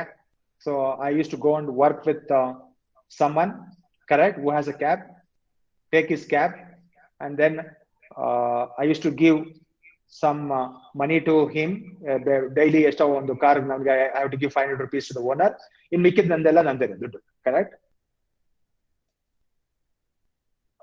So ಆಮೇಲೆ ಏನಾಯ್ತು, then after some time I bought the car myself because ನಾನು ದುಡ್ಡು ಇಸ್ಕೊಂಡು ನಾನೇ ಕಾರ್ ತಗೊಂಡೆ. ಆಮೇಲೆ ನಾನೇ become owner. ಆಮೇಲೆ ಏನಾಗ್ತಾಯಿತ್ತು, ಇದೆಲ್ಲ ಬಂತು, ನಾನು 2 ಕಾರ್ ತಗೊಂಡೆ so that I can probably give it another car for ಬಾಡಿಗೆಗೆ. But today all of those ideas are gone. Uber ಬಂದು is changed the whole stuff, correct? So now every situation is changing, correct? Amazon ಬಂದು, Flipkart ಬಂದು, they have changed the entire way we shop, correct? Swiggy, Zomato ಬಂದು, the way we eat is changed, correct? So we have to be innovative in all our work, correct? How do we build innovative solutions, ideas that satisfy all stakeholders? For company ಕೆಲಸ ಮಾಡೋರು, they have to be always constantly thinking because people recognize that. ನಾವು ವಿಶ್ವೇಶ್ವರಯ್ಯನ ಯಾಕೆ ಹೇಳ್ತೀವಿ, recognise ಮಾಡ್ತೀವಿ? Even though he was working in a government organization, correct? He was able to think innovative. ಒಂದು dam ಕಟ್ಬೋದು KRS ಅಲ್ಲಿ. ಎಷ್ಟು ಜನಕ್ಕಿತ್ತು ಅದೆಲ್ಲ, ಅದಕ್ಕೆ ಏನೇನ್ ಮಾಡ್ಬೇಕು, ಆ ತರ ಪ್ರತಿಯೊಬ್ಬರು ಒಂದು ಯೋಚನೆ ಮಾಡ್ಬೇಕು. Then only we recognise them, correct. ಆಮೇಲಿಂದ people also recognize if they, apart from career, also do other things. Today everybody wants to do social costs, environmental costs, so inside or outside the company. ಒಂದು ಹವ್ಯಾಸ ಬೆಳೆಸ್ಕೋಬೇಕು, so that ನಾನ್ ಏನು differentiate ಮಾಡ್ಬೋದು ಬೇರೆ ಒಂದು ಇದಕ್ಕೆ. ಇವಾಗ ನಾವೆಲ್ಲ ಕರಿಯರ್ ಇದೆ, ಫಾರ್ ಎಕ್ಸಾಂಪಲ್ ನಾವೆಲ್ಲ ಯಾಕೆ ಬಂದ್ವಿ ಒಂದು ಮಾಡ್ಬೇಕು ಅಂದ್ರೆ ಒಂದೇನೋ ಒಂದು ಕಾಲೇಜ್ ಇರುತ್ತೆ, ಎಲ್ಲರಿಗೂ ನಮಗೊಂದು ಕಾಲೇಜ್ ಇರುತ್ತೆ. ಫಾರ್ ಎಕ್ಸಾಂಪಲ್ ನೀವು ಎಲನ್ ಮಸ್ಕ್ ರೆಸ್ಯೂಮೆ ನೋಡಿದಾಗ ಅವನು 2 ಕಾಲೇಜ್ ಹಾಕಿದ್ದಾನೆ. If you have gone and looked at the first 2 things, he wants to make interplanetary travel. That means tomorrow, if something happens to this earth, ಈ ಭೂಮಿಗೆ ಏನಾದ್ರೆ ನಾವು ಬೇರೆ ಗ್ರಹದಲ್ಲಿ ವಾಸವಾಗಿರ್ಬೇಕು ಅದು. ನೆಕ್ಸ್ಟ್ ಒಂದು ಫಾಸಿಲ್ ಫ್ಯೂಯಲ್ಸ್ ಗಳು ಬರ್ನ್ ಮಾಡೋದನ್ನ ಕಡಿಮೆ ಮಾಡಬೇಕು. That's why I am building a electric car. ಇವೆರಡು big this one he himself has identified all social environmental costs ಇಟ್ಕೊಂಡು ಅದು he has made it as a personal motivation. ನಾವ್ ಹೇಳ್ತೀವಿ, ನಾನು ಮುಂದೆ ಹೇಳ್ತೀನಿ, ಮುಂದೆ ಹೋದಾಗ this becomes a greater desire. ನಮ್ಮಲ್ಲೆಲ್ಲ ಒಂದೇ ಒಂದಿರುತ್ತೆ, ಈ ಸ್ಟ್ರೆಂಗ್ಸ್ ಗಳು, ಈ ಮೋಟಿವೇಶನ್ಸ್ ಗಳು, ಈ ಇನ್ನರ್ ಡಿಸೈರ್ಸ್ ಗಳು which will essentially make us to contribute more and then do more. Okay. ಬದಲಾವಣೆ is very constant, correct. ನಾವು 30 ವರ್ಷ ಹಿಂದೆಗಡೆ you must have seen, probably who have seen in the last 30 years how things have changed, correct. The way we work is totally different now, correct. For example, COVID bantu 2 years by now, almost 2 years ago bantu. So now we have all adapted to like our work from home efficiently, correct. Even if it is 45 days lockdown is badagano, how we didn't like go hungry or, correct. Yes, of course we didn't travel. ಮೊದಲೆಲ್ಲ ಆಚೆ ಹೋಗ್ಬೇಕಾಯ್ತು, travel ಮಾಡೇ ಏನು ಕೆಲಸ ಮಾಡ್ಬೇಕಾಗಿತ್ತು, ಅವೆಲ್ಲ ಇರ್ಲಿಲ್ಲ. ಒಂದು ಕಂಪ್ನಿ ಮೀಟ್ ಮಾಡ್ಬೇಕಾದ್ರೆ, ಬಿಸ್ನೆಸ್ ತಗೋಬೇಕಾದ್ರೆ ಫಿಸಿಕಲ್ ಮೀಟ್ ಮಾಡ್ಬೇಕಾಯ್ತು, ಫೇಸ್ ಟು ಫೇಸ್ ಮೀಟ್ ಮಾಡ್ಬೇಕಾಯ್ತು, ಅವೇ ನಡಿಲಿಲ್ಲ, ಕರೆಕ್ಟ್. ಆಮೇಲೆ ಮನೆಯಲ್ಲ ಕುತ್ಕೊಂಡು ಗ್ರಾಸರಿ ಆರ್ಡರ್ ಮಾಡ್ಬೋದು ಅಥವಾ ಫುಡ್ ಆರ್ಡರ್ ಮಾಡ್ಬೋದು, ಅವೆಲ್ಲ ಕಲ್ತ್ಕೊಂಡಿ ನಾವು. ಆಮೇಲಿಂದ ಪೇಮೆಂಟ್ಸ್ಗಳು, ಕ್ಯಾಶ್ ನ ಬಿಟ್ಬಿಟ್ಟು ಇವತ್ತು UPI base payment, mobile base payment ಗಳೆಲ್ಲ ಮಾಡ್ತಾ ಇದೀವಿ, ಕರೆಕ್ಟ್. ಬ್ಯಾಂಕಿಗೆ ATM ಹೋಗೋದು ಮಿಥ್ಯೆ ಹೋಯ್ತು, ಕ್ರೆಡಿಟ್ ಕಾರ್ಡ್ಗಳು ಯೂಸ್ ಮಾಡೋದು ಮಿಥ್ಯೆ ಹೋಯ್ತು, correct. Today we use only this one, correct. Even ಮಕ್ಳುಗಳು ಸ್ಕೂಲ್ಗೆ ಹೋಗಿ ಕಲಿಯೋ ಬದಲು ಮನೆಯಲ್ಲೇ ಕಲಿಬಹುದು ಈಗ, correct. So lot of things have change. So world is changing at a unprecedented rate. So we also have to embrace change so that we need to transform ourselves. For example, I started my career as a electronics engineer. Electronics gottalla nimage in Bharat Electronics. But I always like dreamed that I want to get into software, correct. That happened, correct. I wanted to work myself, it happened. So I continuously change. If you look at like my career, I did my BE, even though I could have done my MTech at the time, whatever this one that happened. Okay, sometimes what you cannot control, you cannot control, correct. What is in your control, but sometimes the gates open, correct, as long as you have the dream, correct. So 10 ವರ್ಷ ಆದ್ಮೇಲೆ ನಾನು MTech ಮಾಡಿದೆ computer science, correct. ಅದಾದ್ಮೇಲೆ 10 ವರ್ಷ ಆದ್ಮೇಲೆ I did my senior management programme from IIM Calcutta. ಏನದಕ್ಕೆ ಬೇಕಾಯ್ತು, ಒಂದೊಂದಕ್ಕೂ ಒಂದೊಂದು ಕರಿಯರ್ಗೆ ಒಂದೊಂದು ಇದು ಬೇಕು. ಆ ಮ್ಯಾನೇಜ್ಮೆಂಟ್ ಕಲ್ತಿದ್ದು it will help me to like understand finance, understand organisation, how to build an organisation, what are the things that are needed to build an organization. Help. Of course, sometimes we also make mistakes, but making mistake is human, correct. Humans will mistake ಮಾಡ್ತಾರೆ, but mistake ಮಾಡ್ದಲೆ ಒಂದು mistake ಮಾಡಿದ್ಮೇಲೆ ಆ mistake ಮತ್ತೆ ಮಾಡ್ಬೋದು. ಆ mistake ಅಲ್ಲಿ ಏನ್ ಮಾಡೋದು, ಅದು ಏನ್ ಲರ್ನಿಂಗ್ಸ್ ಆ ಲರ್ನಿಂಗ್ಸ್ ಅಳವಡಿಸ್ಕೊಂಡು ಮುಂದೆ ಹೋಗೋದು. ನಮ್ಮ ಬಾಸ್ ಹೇಳ್ತಿದ್ರು, if somebody makes the same mistake again, he is bigger fool than anyone else. Okay, so ಮನುಷ್ಯರು ಮಿಸ್ಟೇಕ್ ಮಾಡ್ತಾರೆ, because that is how. Even for example, ಒಂದು ಬೇಬಿನೂ ಕಲಿಬೇಕಾದ್ರೆ ಬೀಳುತ್ತೆ, that is a mistake, that has to be done, correct. ಒಬ್ಬ ಮನುಷ್ಯ swim ಮಾಡ್ಬೇಕಾದ್ರೆ he has to get into the water, probably may get drowned, and he has to get up and he cannot drown again, correct. ಎಲ್ಲ ಒಂದೊಂದು ವಿದ್ಯೆಗಳು, ಒಂದೊಂದು ಇದನ್ನು ಒಂದೊಂದು mistake ಆಗುತ್ತೆ. ಆ ಮಿಸ್ಟೇಕ್ಗಳು it's a learning part. Enterprise ಒಂದಿದೆ, ಟು ಯು ಫೇಲ್ ಫಾಸ್ಟ್ ಅಂತ. ಫೇಲ್ ಫಾಸ್ಟ್ ಅಂದ್ರೆ ನೀವು ಜೀವನದಲ್ಲಿ ಫೇಲ್ಯೂರ್ಸ್ ಇದ್ದೇ ಇರುತ್ತೆ, ಆದ್ರೆ ಯು ಫೇಲ್ ಫಾಸ್ಟ್ ಅಂತ. ಫೇಲ್ ಫಾಸ್ಟ್ ಅಂದ್ರೆ ಬೇಗ ಫಾಸ್ಟ್ಗೆ ಫೇಲ್ ಆಗಿ, because the learning will be faster ಅಂತ. Because every failure is a step to success ಅಂತ ಹೇಳ್ತೀವಿ. So you make that failure not a long time, make the failures faster so that you learn faster, so that you don't make those failures again anta. So that's why I'm talking about, like, we have to embrace change. Embrace change ಮಾಡ್ಕೊಂಡಾಗ ಇರುತ್ತೆ, failures ಇರುತ್ತೆ, but don't worry about it. We make those failures learn faster. And also, like, change always requires new skills, training and processes, correct? Everything will change, correct? Skills will change and you require training, you have to change in processes, all of the stuff. Okay. Achieve excellence in what you do by voraciously learning. You have to be a voracious learner. You never ನೋಡಿರ್ಬೇಕು. Bill Gates, Microsoft founder, ಎಷ್ಟು book ಓದ್ತಾನೆ ದಿವಸಕ್ಕೆ? ತಿಂಗಳಿಗೆ he reads almost, like, 10 books, new books. So please make it. Of course, he reads most of them not fiction stories and things, but reads most of, like, related to, like, things that are happening, correct? It could be a new thinking, new thought process, or a new business, or new learning, what other people have done, correct? These are things are from other people, biographies of various people, all of the stuff, correct? So you have to be a constant voracious leader. Passion is big. If you look at, like, each of the achievers, like, they have a passion to do something, correct? So you make passion drives goals, correct? Drives your expectation, drives your motivation. And perseverance ಇರಬೇಕು. Perseverance is ಅಂದ್ರೆ ಈ ಕೆಲಸ ಮಾಡೇ ಮಾಡ್ತೀನಿ, ಅದನ್ನ ಮುಗಿಸ್ಲೇಬೇಕು ಅಂತಿರ್ತೀನಿ. And fearless ಇರಬೇಕು. ನನ್ನ friend ಮನೆ ಕೇಳಿದೆ, ಯಾಕೆ you are not scared of anything? I said, what is it to be scared of? This life will go on, correct? So you don't get scared for anything, correct? So of course you have to take the risk, and of course you also have to cover your risk. What are the risks? Oh, this risk is that if I fail, what happens? ನನ್ನ ಫ್ಯಾಮಿಲಿಗೆ ಏನಾಗ್ಬೋದು? So keep aside that money so that you don't have to fear about for their safety, correct? So they on this today, like, I don't have to fear anything because I have put my kids on their own path. They are working and they are, like, they have done their masters, they have done, now they're working on their own. My wife is on her own. I have nothing to lose, correct? So everybody has to kind of this. Yes, ಏನೇನ್ ಮಾಡ್ಬೇಕು. For example, something happens to me, am I covered for my risk so that my family doesn't really, like, ಏನಾಗದೇ ಇರಬಹುದು. So take a, like, insurance, correct? So today all of those things are possible, correct? So do not fear, do not scare, correct? Yes, all of this stuff, correct? Sharpen the saw. You have to always work with high energy and motivation, correct? ನಿಮ್ಮ energy ಇದ್ರೆ ಹೇಗೆ ಮಾಡ್ತೀರಾ? Motivation ಇದ್ರೆ ಹೇಗೆ ಮಾಡ್ತೀರಾ? ಇವತ್ತು ಬೆಳಗ್ಗೆ ಯಾರು ಹೋಗ್ತೀರಾ ಆಫೀಸ್ಗೆ? ನನಗೆ ಮೋಟಿವೇಶನ್ ಇಲ್ಲ, ಎನರ್ಜಿನೇ ಇಲ್ಲ. But you have to have every day. You need to see that I need to get back to office by 9 o'clock.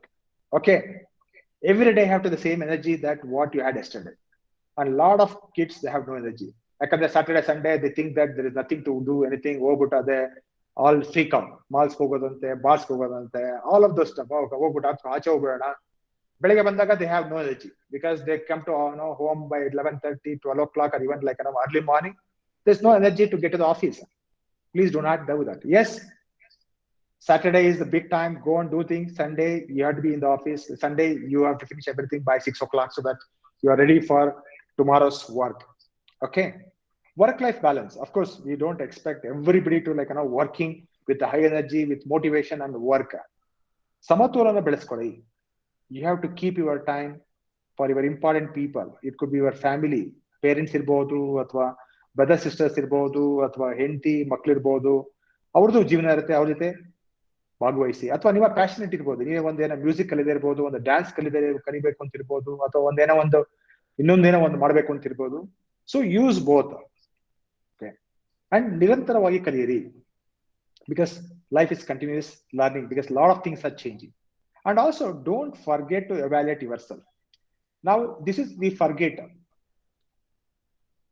If you don't evaluate yourself compared to others, then you don't see that am I being sufficiently rewarded anta. Idu bala jana ಮಾಡ್ಕೊಳ್ಳೋದಿಲ್ಲ. They stuck it in one place for a long time. They are scared to ask because they themselves don't know. Always, like, this story someone sent across, ನನಗೆ ಇನ್ನೂ ಇದು ಬರುತ್ತೆ. ಒಂದು ಹುಡುಗ who was working as a ಅಮೆರಿಕದಲ್ಲಿ ಲಾನ್ಗಳೆಲ್ಲ move ಮಾಡ್ತಾರಲ್ಲ, ಅಥವಾ ನಿಮ್ಮ ಮನೆಯಲ್ಲಿ ಕೆಲಸ ಮಾಡೋವಂಥದ್ದು, ಏನೋ ಒಂದು ಆಚೆಡೆ ಬಂದು ಕೆಲಸ ಮಾಡೋವಂಥನು, ಏನೋ ಗಾರ್ಡನ್ ಮೇಂಟೈನ್ ಮಾಡೋನು ಅಥವಾ ಇನ್ನೇನೋ ಮೇಂಟೈನ್ ಮಾಡೋನು. So he calls his boss or his landlord, ಸುಮ್ನೆ ಯಾರೋ ಅನಾನಿಮಸ್ ಆಗಿ, ಮೇಡಮ್ ಈ ತರ ನಿಮ್ಮ ಮನೆಯಲ್ಲಿ ಈ ತರ ಕೆಲಸ ಇದೆ ಅಂತ ಗೊತ್ತಾಯ್ತು ನನಗೆ, ನಾನು ಈ ತರ ಕೆಲಸ ಮಾಡ್ಬೇಕು ಅಂತೀನಿ, ನೀವು ನಿಮ್ಮ ಈಗ ಕೆಲಸಕ್ಕೆ ಹುಡುಗನಿಗಿಂತ ನಂಗೆ ಅರ್ಧಷ್ಟು ಕೊಡಿ ಸಾಕು, ನನಗೆ I am happy to do it, ನಾನು ಅದಕ್ಕಿಂತ 1 ಗಂಟೆ ಕೆಲಸ ಮಾಡ್ತೀನಿ. ಆ ಅಮ್ಮ ಹೇಳ್ತಾಳೆ ಅಂದ್ರೆ, ನನಗೆ ಬೇಕಾಗಿಲ್ಲ, I am happy with the boy that I am working and I am even ready to pay whatever is paying, I don't need anyone. ಅವನ್ ಫ್ರೆಂಡ್ ಕೇಳ್ತಾನೆ, ಯಾಕೆ ಈ ತರ ಫೋನ್ ಮಾಡಿದೆ, ಯಾಕೆ did you offer at 50%? Suppose ಇನ್ನು ಕೆಲಸದಿಂದ ಅವಮ್ಮ fire ಮಾಡಿ ಏನಾಗ್ತಾ ಇತ್ತು ಅಂತ. ನಾನು ಹೇಳ್ತೇನೆ, I am evaluating myself. ನನ್ನ ವರ್ಕ್ ನನ್ನ ಲ್ಯಾಂಡ್ಲಾರ್ಡ್ಗೆ, ನನ್ನ ಇದಕ್ಕೆ ಓನರ್ಗೆ ತೃಪ್ತಿ ಕೊಟ್ಟಿದ್ಯಾ? ಆ ತೃಪ್ತಿಗೆ, even if she is paying more, she is happy, that knows that my job is not at stake. Correct? She knows that she is paying for my work ಅಂತ. ಸೊ ಆ ಕೆಲಸನ someone else is doing at 50%, is not happy. Correct? That lady is not willing to do the job. ಸೊ ನೀವು ನಿಮ್ಮ job ನ evaluate ಮಾಡ್ಕೊಳ್ಳಿ. Correct? You evaluate with your boss, with your colleagues, what you are contributing, whether you are really the right person for the job. Then you can ask what you are worth. Please do not underestimate yourself ಅಂತ ಹೇಳಿದ. ಅಂಡರ್ಎಸ್ಟಿಮೇಟ್ ಮಾಡ್ಕೋಬೇಡಿ ಯಾವುದೇ ಕಂಪನಿಲಾಗಿ. So that you should get what you deserve. ಅದಕ್ಕೆ that requires an evaluation. Correct? And people are ready to give. If you are valuable, any company, any place will certainly happy to like pay more than what others. ನೆನ್ನೆ ಒಬ್ಬರು ನಮ್ಮ client ಹತ್ರ ಮಾತಾಡ್ತಾ ಇದ್ವಿ. 2 resource client ಕೊಟ್ಟಿದ್ವಿ. Client ಬಂದ್ಬಿಟ್ಟು ಹೇಳ್ತಾ ಇದ್ರು, ನಾನು I am giving 50% raise to this lady compare to other person. ನಾನು ಹೇಗೆ ಅಂತ ಕೇಳಿದೆ. This lady is doing 3x more work than the other person. ಆಮೇಲೆ ಅದರ್ ಪರ್ಸನ್ ಈ ಕೋವಿಡ್ ಟೈಮ್ ಅಲ್ಲಿ has taken 3 months leave for his marriage and his family was having they got affected by COVID, hospitalization too, so he has not almost worked for 3 months. There is work for 9 months only. ಈ lady, she is working 3x her work, certainly she should demand 3x. Suppose ನಾವು ಈ ಕೊಡ್ಲಿಲ್ಲ ಅಂದ್ರೆ, ಈ salary ಅಷ್ಟಾಗಿ ಕೊಡ್ಲಿಲ್ಲ ಅಂದ್ರೆ, certainly she knows what she her worth. She will not only, if this company doesn't give, she will go somewhere else and work.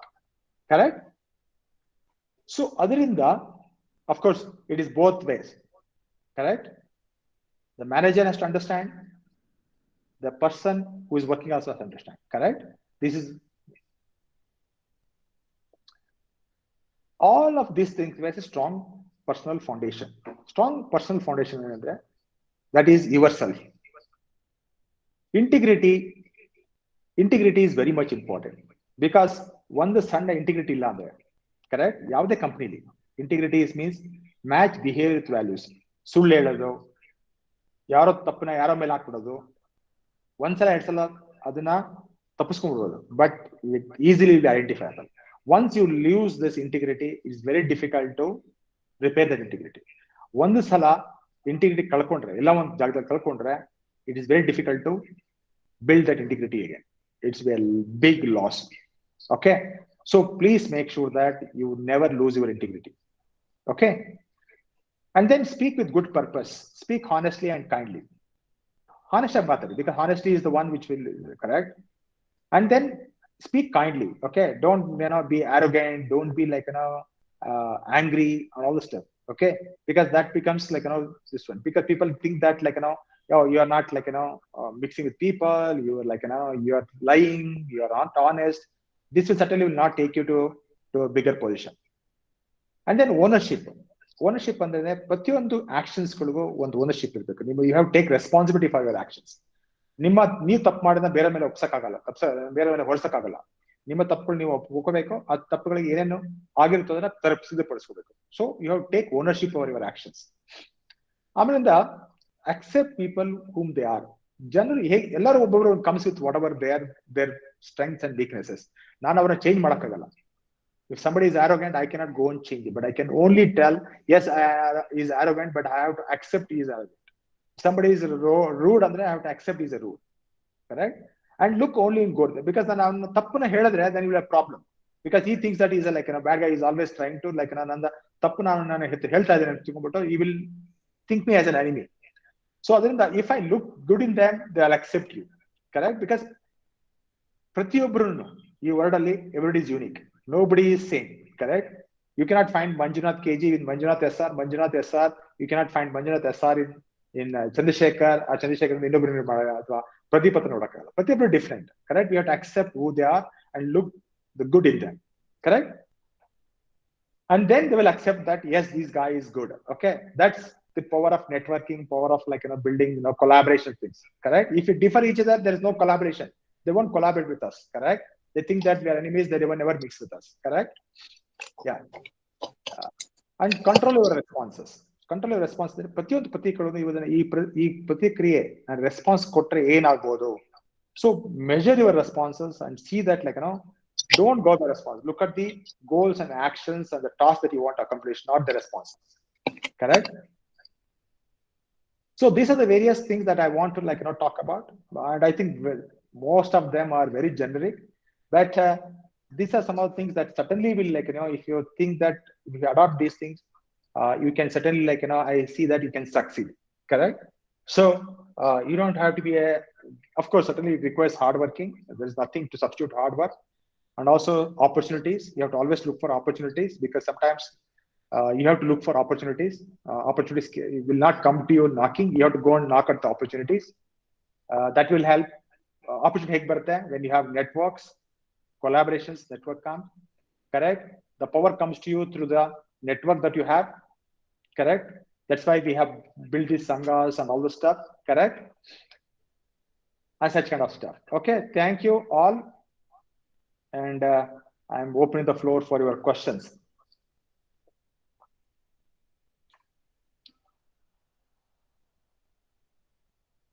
Any questions?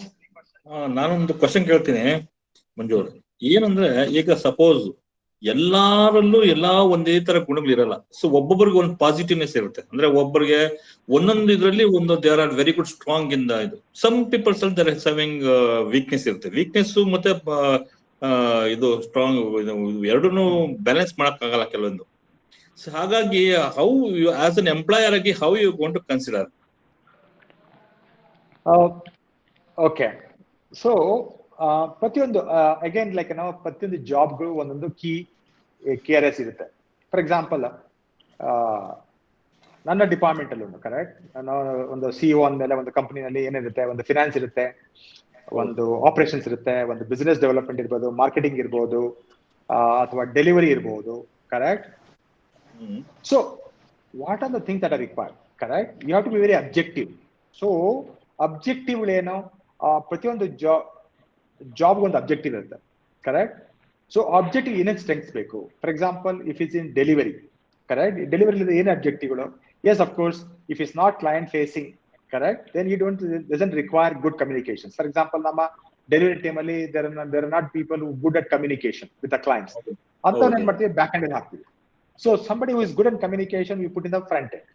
So you cannot always get people with good communication, good technology skills and all that stuff. Correct? Somewhere there is a trade off. Correct? So we have to fit people into jobs where they are strong at, where the weakness may not be a bottleneck. Correct? ಒಂದು ಎರಡನೇದೇನಪ್ಪ ಅಂದ್ರೆ actually I feel ಏನಂದ್ರೆ ಈಗ ಒಂದೊಂದು ಡಿಪಾರ್ಟ್ಮೆಂಟ್ಗಳು ಏನಾಗ್ತಂದ್ರೆ ಒಂದು purchase department ಆಗಿರ್ಬೋದು, ಅಥವಾ ಒಂದು marketing department ಆಗಿರ್ಬೋದು, ಅಥವಾ ಒಂದು ಆಪರೇಷನ್ ಟೀಮ್ ಆಗಿರ್ಬೋದು, ಅಥವಾ ಫೈನಾನ್ಸ್ ಡಿಪಾರ್ಟ್ಮೆಂಟ್ ಆಗಿರ್ಬೋದು, ಒಂದು HR department. So each individual departments ಇದ್ದೇ ಇರ್ತವೆ ಒಂದೊಂದು ಕಂಪನಿಗಳಲ್ಲಿ. ಒಬ್ಬರು ಏನ್ ಮಾಡ್ತಾರೆ, ಒಂದು ಡಿಪಾರ್ಟ್ಮೆಂಟ್ ಅಲ್ಲಿ ಸೀಮಿತವಾಗಿ ಕೆಲಸ ಮಾಡ್ಕೊಂಡ್ ಬರ್ತಾರೆ. They are not convert with the other departments. ಈಗ ಏನ್ ಎಕ್ಸಾಂಪಲ್ ಆಕ್ಚುಲಿ ಬರೀ ಒಂದು ಕ್ವಾಲಿಟಿ ಕಂಟ್ರೋಲ್ ಅಂತ ಬರೀ ಕ್ವಾಲಿಟಿ ಕಂಟ್ರೋಲ್ ಬಿಟ್ಟು ಅವ್ರಿಗೆ they don't know anything but operations. ಈ ತರ ಅವ್ರಿಗೆ ಏನಾಗ್ತದೆ ಅಂದ್ರೆ ಈ ಒಂದು ಪ್ರಾಬ್ಲಮ್ ಇಂದ ಏನಾಗ್ತದೆ, they can't enter into the management. Because of that ಅವ್ರಿಗೊಂದು ಆಪರ್ಚುನಿಟಿ ಸಿಗಲ್ಲ ಅವ್ರಿಗೆ. See, they are very ಹೌದು. much interested, but they are not. See, my suggestion actually for the employers, you should be shuffle that actually always in at least once in 2 years or once in a year, really reshuffle the whole thing. I think MNC companies they are doing the same problem. ಇದನ್ನ so ಅದಕ್ಕೆ ಎರಡು thing. See one is ನಾನು ಹೇಳಿದೆ ಕೆಲವು, no positions or no career comes to you with a golden platter. You have to demonstrate. ಪ್ರತಿಯೊಬ್ಬರು demonstrate ಮಾಡಬೇಕು. For example, this is typical like in every organization. For example, somebody is working in marketing. What is the path for somebody working in marketing? Correct? You can be a marketing executive, can reach all the way to the head of the department, which is a chief marketing officer. Whether a chief marketing officer can become a CEO of the company. Although I see like in most of the forums that are being discussed. Similarly, normally people who become CEO will be from the operations department or from the sales and marketing. Correct? Because they are the one who really know the pulse of the organization, who knows the P&L, profit and loss of the organization. Correct? Quality control in the engineer barakagata, because quality control is a very small department. So what I told you, in the other previous slides, ಪ್ರತಿಯೊಬ್ಬರನ್ನು ನಾನು ನನ್ನ career path, ನಾನು ಒಂದು department ಬೇರೆ department ಹೋಗ್ಬೇಕಂದ್ರೆ ಏನೇನ್ ಬೇಕೋ ಇದಕ್ಕೆ ಕ್ವಾಲಿಟಿ ಅನ್ನೋ ಹುದ್ದೆಗೆ ಏನೇನು ಅಗತ್ಯಗಳು ಬೇಕು. ನಾನು ಯಾವಾಗಲೇ ಒಂದು ಹೇಳಿದೆ, ನಾನು I started my career as electronics engineer, moved to computer science. Computer science ಅಲ್ಲಿ I started with my career as an embedded software engineer. I want to move to embedded software, and I want to move to enterprise software. Enterprise software is a very large software which is like spans across multiple departments in the company. So I had to make a switch. I had to change the company. Correct? Then I wanted to manage software projects not only in India, across multiple countries. Then I had to move to the US to manage projects. Then I want to become a CEO of the company where I also am responsible for profit and loss, which requires finance understanding, organization understanding across departments. So I had to take a 1-year course at IIM Calcutta. So you need to be ready with these kind of tools. ಇವಾಗ for example ಒಂದು ವಾರ್ಗೆ ಹೋಗ್ಬೇಕು ಅಂದ್ರೆ ಬರೀ ಒಂದು ಕತ್ತಿ ಇಟ್ಕೊಂಡು ಹೋಗಕ್ಕಾಗಲ್ಲ. Correct? You need to have everything. Correct? Depending on what the opposition has. Correct? So you need to have all the weapons. When I say weapons means it could be educational qualification, experience in different roles. Correct? Avella ಮಾಡ್ಕೊಂಡ್ರೆ then you are ready. Otherwise it's not going to be ready. Nobody is going to think that, oh, you are not like Ambani's son, so that you can become like Ambani's heir. Correct? In other companies, no. For example, if you go to Infosys, which is now no more like family company, correct? It is a public company. So how someone can get to the level of CEO? Only if it demonstrates that, yes, I am ready for that role, and then get to that role. So any position actually ಏನಾಗ್ತದೆ, ಪ್ರತಿಯೊಬ್ಬರು ಏನಾದ್ರೂ ಒಂದು achieve ಮಾಡದೆ performance ಇದ್ರೆ ಮಾತ್ರ they can come up. Otherwise they cannot able to come. They will be like same position until otherwise they will be thrown out of the company if they are not performing. Yes. ಒಂದು ಎರಡನೇದು ಏನಪ್ಪಾ ಅಂತಂದ್ರೆ, ಯಾರೇ ಒಂದು ಮಾಡಬೇಕು, they have to be work with honest as well as they have to work hard with very smart way ನಲ್ಲಿ, not in ಒಳ್ಳೆ ಕತ್ತೆ ತರ ವರ್ಕ್ ಮಾಡೋದಕ್ಕಿಂತ they have to work in very smart way. Correct? No? Both are required. Both you have to work hard and as well as work smart. ಬರೀ work hard ಅಂದ್ರೂ ಪ್ರಯೋಜನ ಆಗಲ್ಲ. ಬರೀ ವರ್ಕ್ ಸ್ಮಾರ್ಟ್ ಅಂದ್ರೂ ಬರೀ ಏನ್ ಗೊತ್ತಾ, ಸ್ಮಾರ್ಟ್ ಅಂದ್ರೆ ಏನಾಗತ್ತಂದ್ರೆ ಬರೀ ಸ್ಮಾರ್ಟ್ ಆದ್ರೆ ಬಕೆಟ್ ಇಡಕ್ಕೆ ಸ್ಟಾರ್ಟ್ ಮಾಡ್ಬಿಡ್ತಾರೆ ಕೆಲವರು. Yeah, it's there, but today all companies are results oriented. Correct? Results comes only when you really work. Instead of working 8 hours, probably you have to work 12 hours. I've seen most of the very responsible people, very high flying people work almost 12 or 14 hours. I have seen some of the CEOs taking their lunch at 6 o'clock in the evening because they are struck with meetings. Correct? 4 o'clock, 5 o'clock, people have their their lunch and getting back home at 10 o'clock in the night. So those things are, I don't know whether you know Indra Nooyi, the founder. She was the CEO of Pepsi, PepsiCo company CEO. Correct. She used to bring her daughter. ಅವಳೇ ಹೇಳ್ಕೊಂಡಿಲ್ಲ, ಅವಳು ಯಾರನ್ನ ಹೋದ್ರೆ ನೀವು, her daughter, she used to play in the next room when she was taking the calls, and her daughter our personal secretary, she was like, kind of like, ಆಡಿಸ್ತಾ ಇದ್ಲು. Okay, because she didn't have that kind of time. She didn't have that kind of time, like, to even like, being the CEO of that Pepsi, she didn't have that kind of time. So those are the some of the things. I don't know whether you know about Yahoo CEO. Yahoo CEO came to office. She was like, after birth of the baby, the next day she was in the office. But these are demands of the to position, correct? For example, ನೀವೇ ನೋಡಿರ್ಬೋದು, ಮೊನ್ನೆ Puneeth Rajkumar ಸತ್ತಾದಾಗ Basavaraj ಬೊಮ್ಮಾಯಿನವರು, he was there the day of that, ಅದು ಮಣ್ಣು ಮಾಡಿದ ದಿವಸ 5 ಗಂಟೆಗೆ ಅವ್ರ ಮೇಲಿದ್ರು. ನಿನ್ನೆ ಹಿಂದಿನ ರಾತ್ರಿ he was there till 11 o'clock along with the family. That is the kind of commitment a person in that position, correct, required to be doing. People are going to question, alva? That is true, 100%. Okay. Yeah. I think any other persons, any doubts or any questions? Sir ನಮಸ್ಕಾರ, ಇದು ರಮೇಶ್ ಮಾತಾಡ್ತಾ ಇರೋದು. ಹೇಳಿ Ramesh. Thank you for the wonderful session. ತುಂಬಾ ಚೆನ್ನಾಗಿತ್ತು session. ನಂದೊಂದೆರಡು straightforward question ಇದೆ. I don't know whether it is tough question or silly question. The question may be I'll go to the point directly. First question is, how can we increase work efficiency in short span of period? So work efficiency comes from a couple of things. One is certainly like, you need to ask your bosses what are the work that has been assigned, correct? Yes, sir. So and then you have to be focused on the job. I will tell you the one ಉದಾಹರಣೆ ಕೊಡ್ತೀನಿ. I used to work for a company called Verifone anta, and I worked in India. I told you, I worked in India and as well as in the same company. I know Verifone ಅಲ್ಲಿ ಇದ್ದಾಗ ಅಥವಾ Hewlett Packard ಇದ್ದಾಗ ನಾನು I worked in both in India, and also I got opportunities to go to their offices in US and Europe. I'll give one example. When I had to happen to work on some projects along with the US counterparts. This lady, I went to Honolulu, which is in Hawaii in US. I went to work with her for about a week or two. I was there. I saw this lady was working. Okay, 8 hours. When she comes to office 9 o'clock, 5 o'clock, I never see her. Okay, 9ರಿಂದ 12 ಗಂಟೆ working time, 12ರಿಂದ 1 ಗಂಟೆ lunch time, 1ರಿಂದ 4 o'clock, 8 hours. 9 ಗಂಟೆ ಅವಳು ಇದ್ರ ಮುಂದೆ ಕುತ್ಕೊಂಡ್ರೆ, desk ಮೇಲೆ ಕುತ್ಕೊಂಡ್ರೆ, ಕಾಫಿಗೆ she used to come, fill her coffee from the machine, go back to her desk, only 2 minutes, 3 minutes, and sit and work. Never browsing anything. ನಮ್ಮಲ್ಲಿ ಆಫೀಸಲ್ಲಿ ನೋಡಿರ್ಬೋದು, ಫೇಸ್ಬುಕ್ ನೋಡೋದಂತೆ, ಫೋನ್ ನೋಡೋದಂತೆ, ಅವತ್ತು ಮಾತಾಡೋದಂತೆ, ಎದ್ಬಿಟ್ಟು ಹೋಗೋದಂತೆ, ಸುತ್ತಾಕದಂತೆ, ಆ ಕಡೆ ನೋಡೋದಂತೆ, ಈ ಕಡೆ ನೋಡೋದಂತೆ, ಅಲ್ಲಿ ಕಿತ್ಕೊಳ್ಳೋದಂತೆ. None of those stuff. People 8 hours ಅಂದ್ರೆ 8 hours ಕೆಲಸ.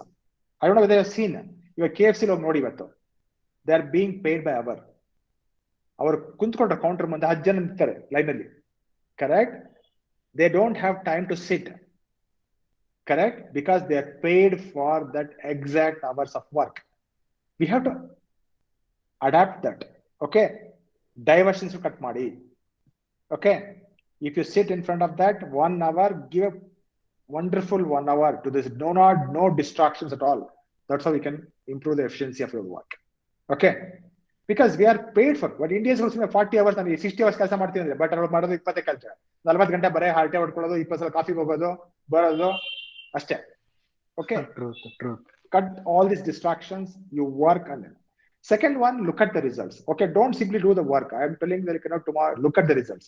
Yes, measure yourself, correct? And ಇಷ್ಟು ಕೆಲಸ ಮಾಡಿದೆ, ಇಷ್ಟು ಮಾಡಿದೆನಾ, ticket.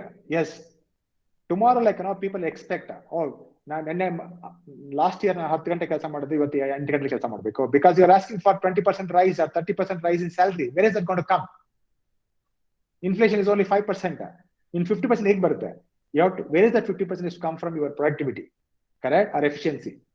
So make sure that efficiency is part of it, correct? Look at tools, look at metrics, how do you improve, correct? Yes, sir. Thank you, sir.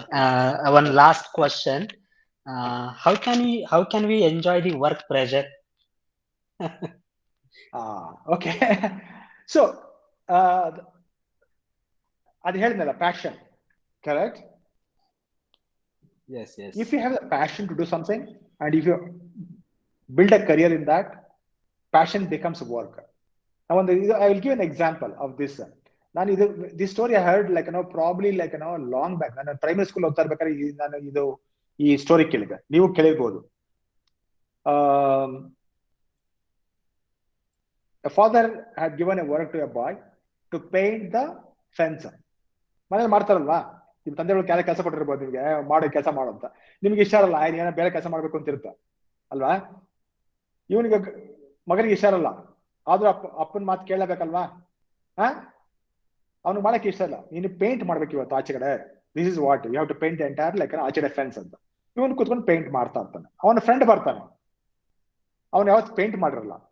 ಅವ್ನು ಹೇಳ್ತಾನೆ, paint ಕೊಡ್ತೀಯ, ನೀನು ಮಾಡ್ಬೇಕು, on ಮಾಡ್ಬೇಕು. ಇನ್ನು ಮಾಡೋದು ನೋಡ್ಬಿಡ್ತೇವೆ, ಇವನಿಗೆ ಇಷ್ಟ ಇಲ್ಲ, ಮಾಡ್ತಾ ಇರ್ತಾನೆ, ಬೈಕೊಂಡು ಅಪ್ಪನ ಬೈಕೊಂಡು ಮಾತಾಡ್ತಾ ಇರ್ತಾನೆ.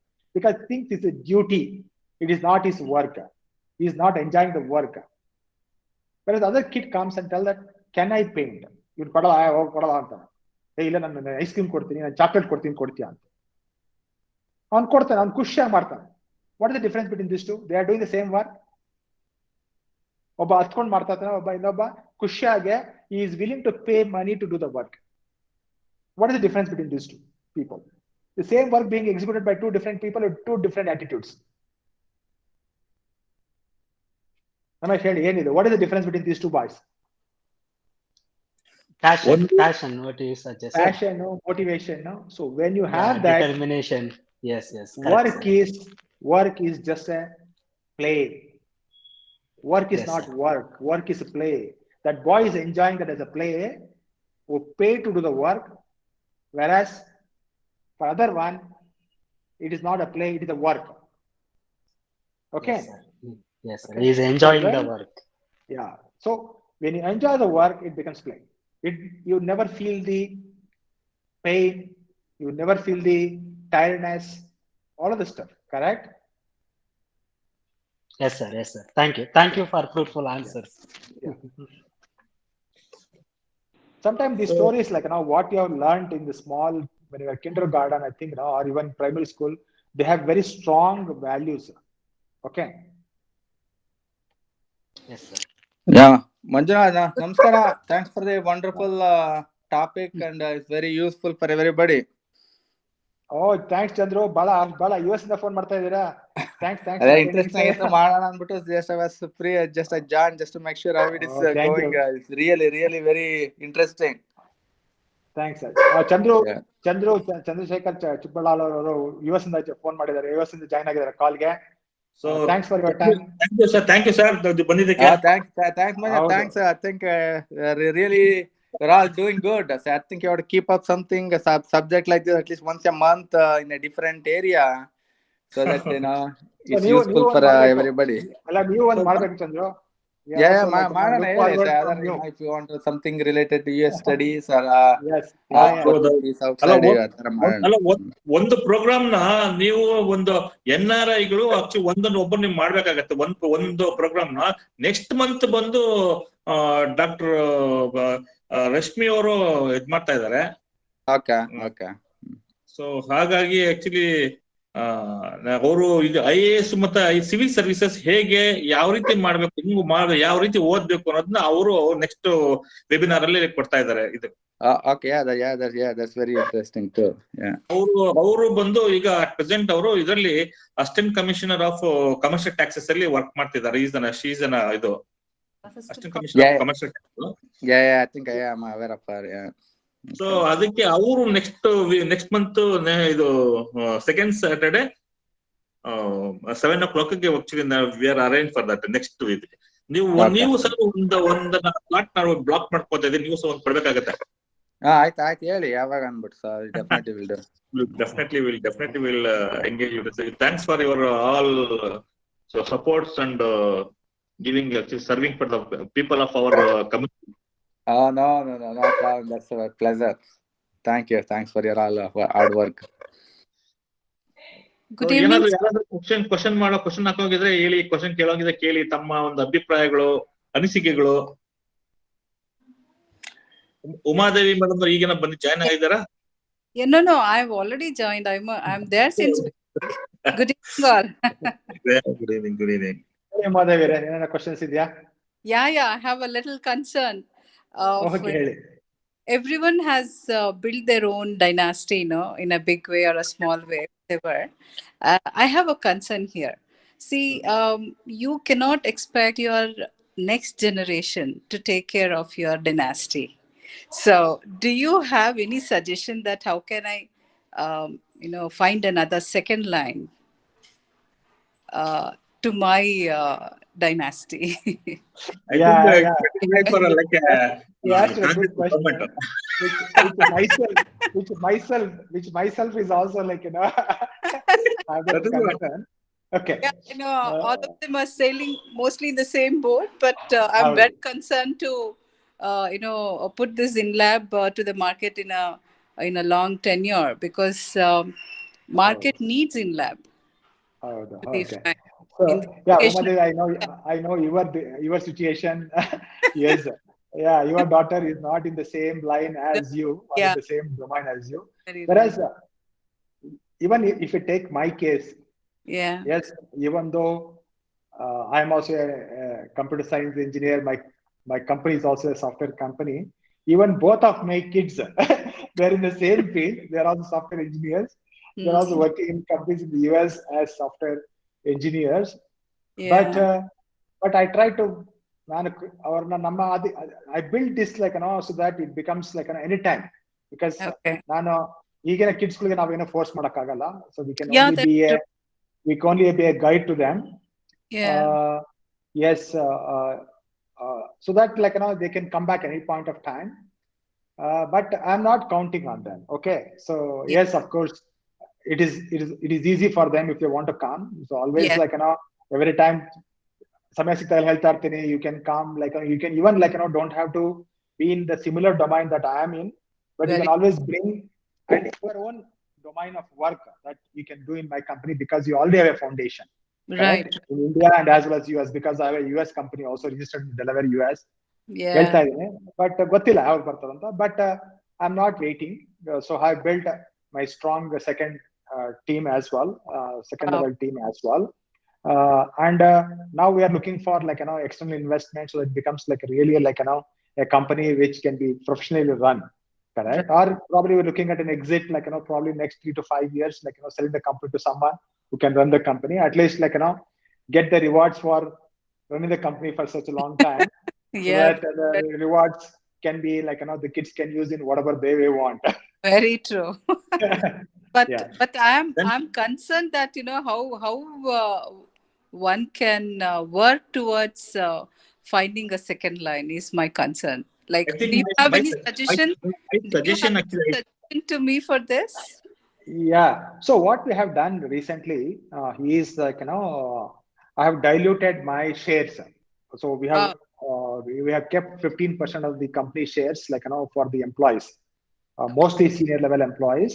Great. A major portion of that will be senior employees. Of course, they get a salary, plus also on shareholders on this shares over a period of time, probably typically 4 years or so.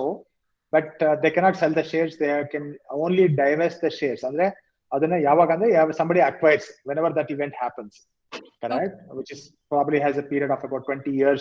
Either anybody, external investors, or the company gets sold to someone else. At the time they can get this one. So today everybody is looking for this one, correct? The senior people don't come at salary, because you cannot pay the kind of salaries people are demanding, correct? Very true. The salaries have become very abnormally this one, because very people, much. Software ಅಲ್ಲಿ ಒಂದು factory ಏನಂದ್ರೆ every year of service I have to get 2 lakhs, 3 lakhs. For example, 10 years guy should expect 30 lakhs. Right? Yeah.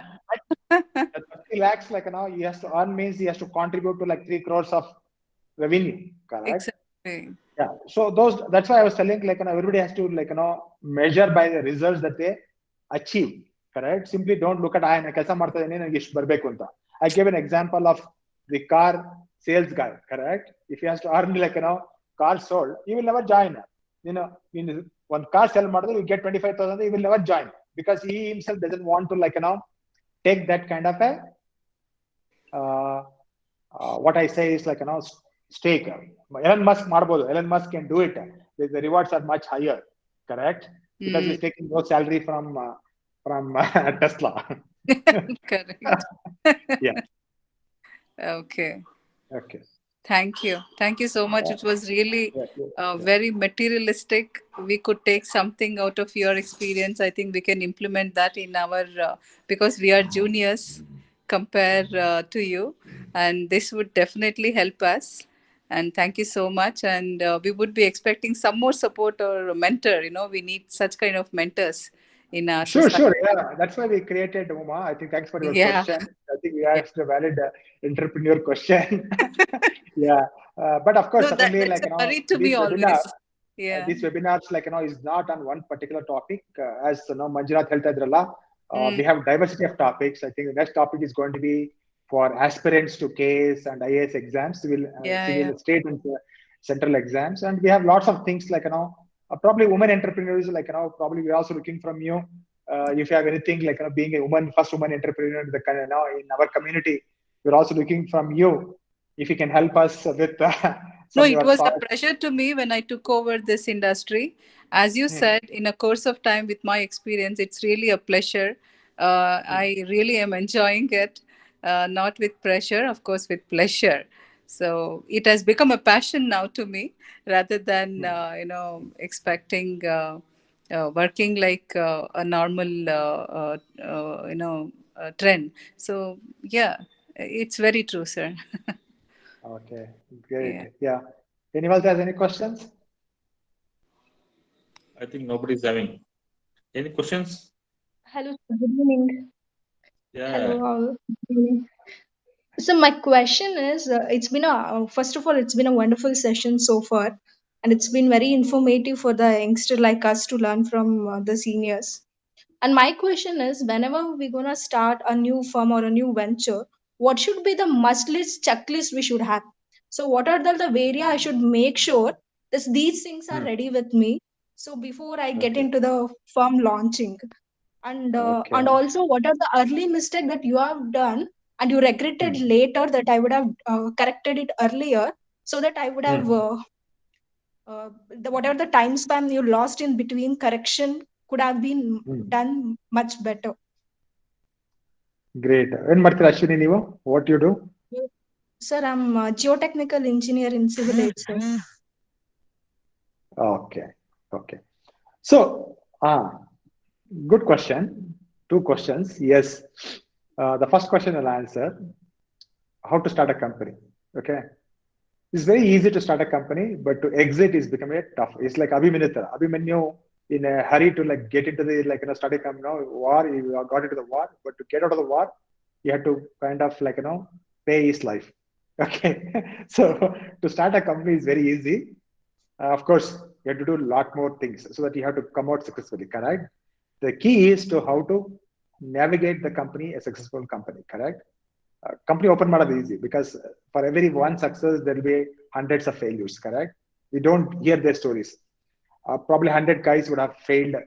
Correct. And probably one guy would have succeeded. So to start a company, first you should have a strong idea, and probably you should have done a POC of that idea.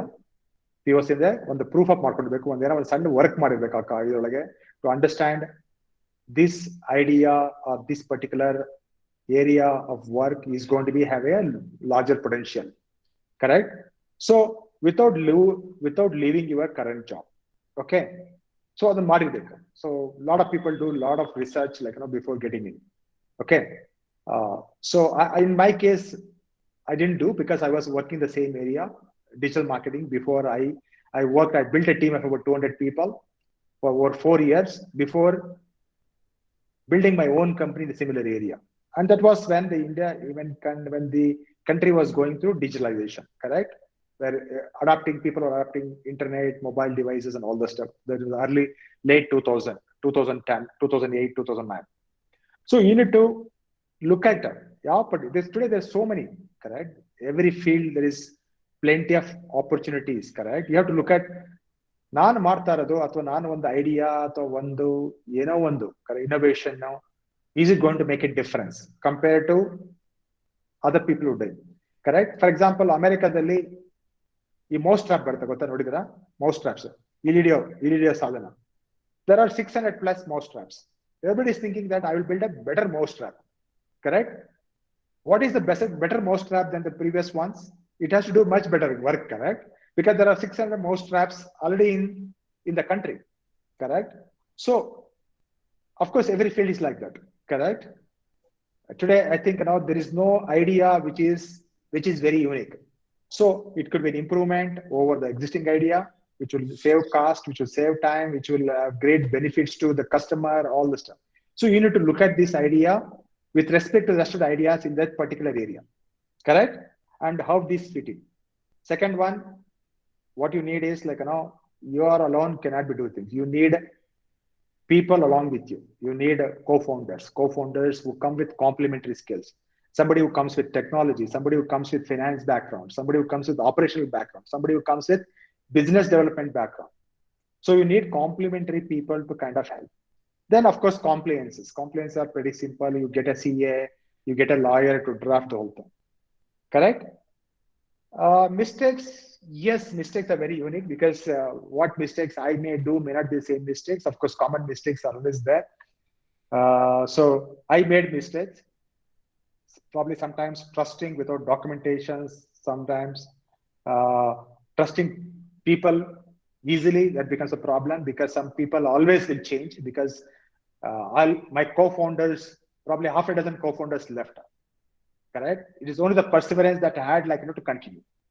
Correct? Yes, I made mistakes, but I've corrected. But yes, I could have done better. But as long as you have that perseverance, correct? And enjoy your work. Some of the things that I talked about, I think all probably will help you. So it's very difficult, to kind of summarize everything. But if you need any help, let me know. I certainly kind of mentor you. Yes, sir. Thank you so much, sir. It was. Welcome. Thank you. So any other persons?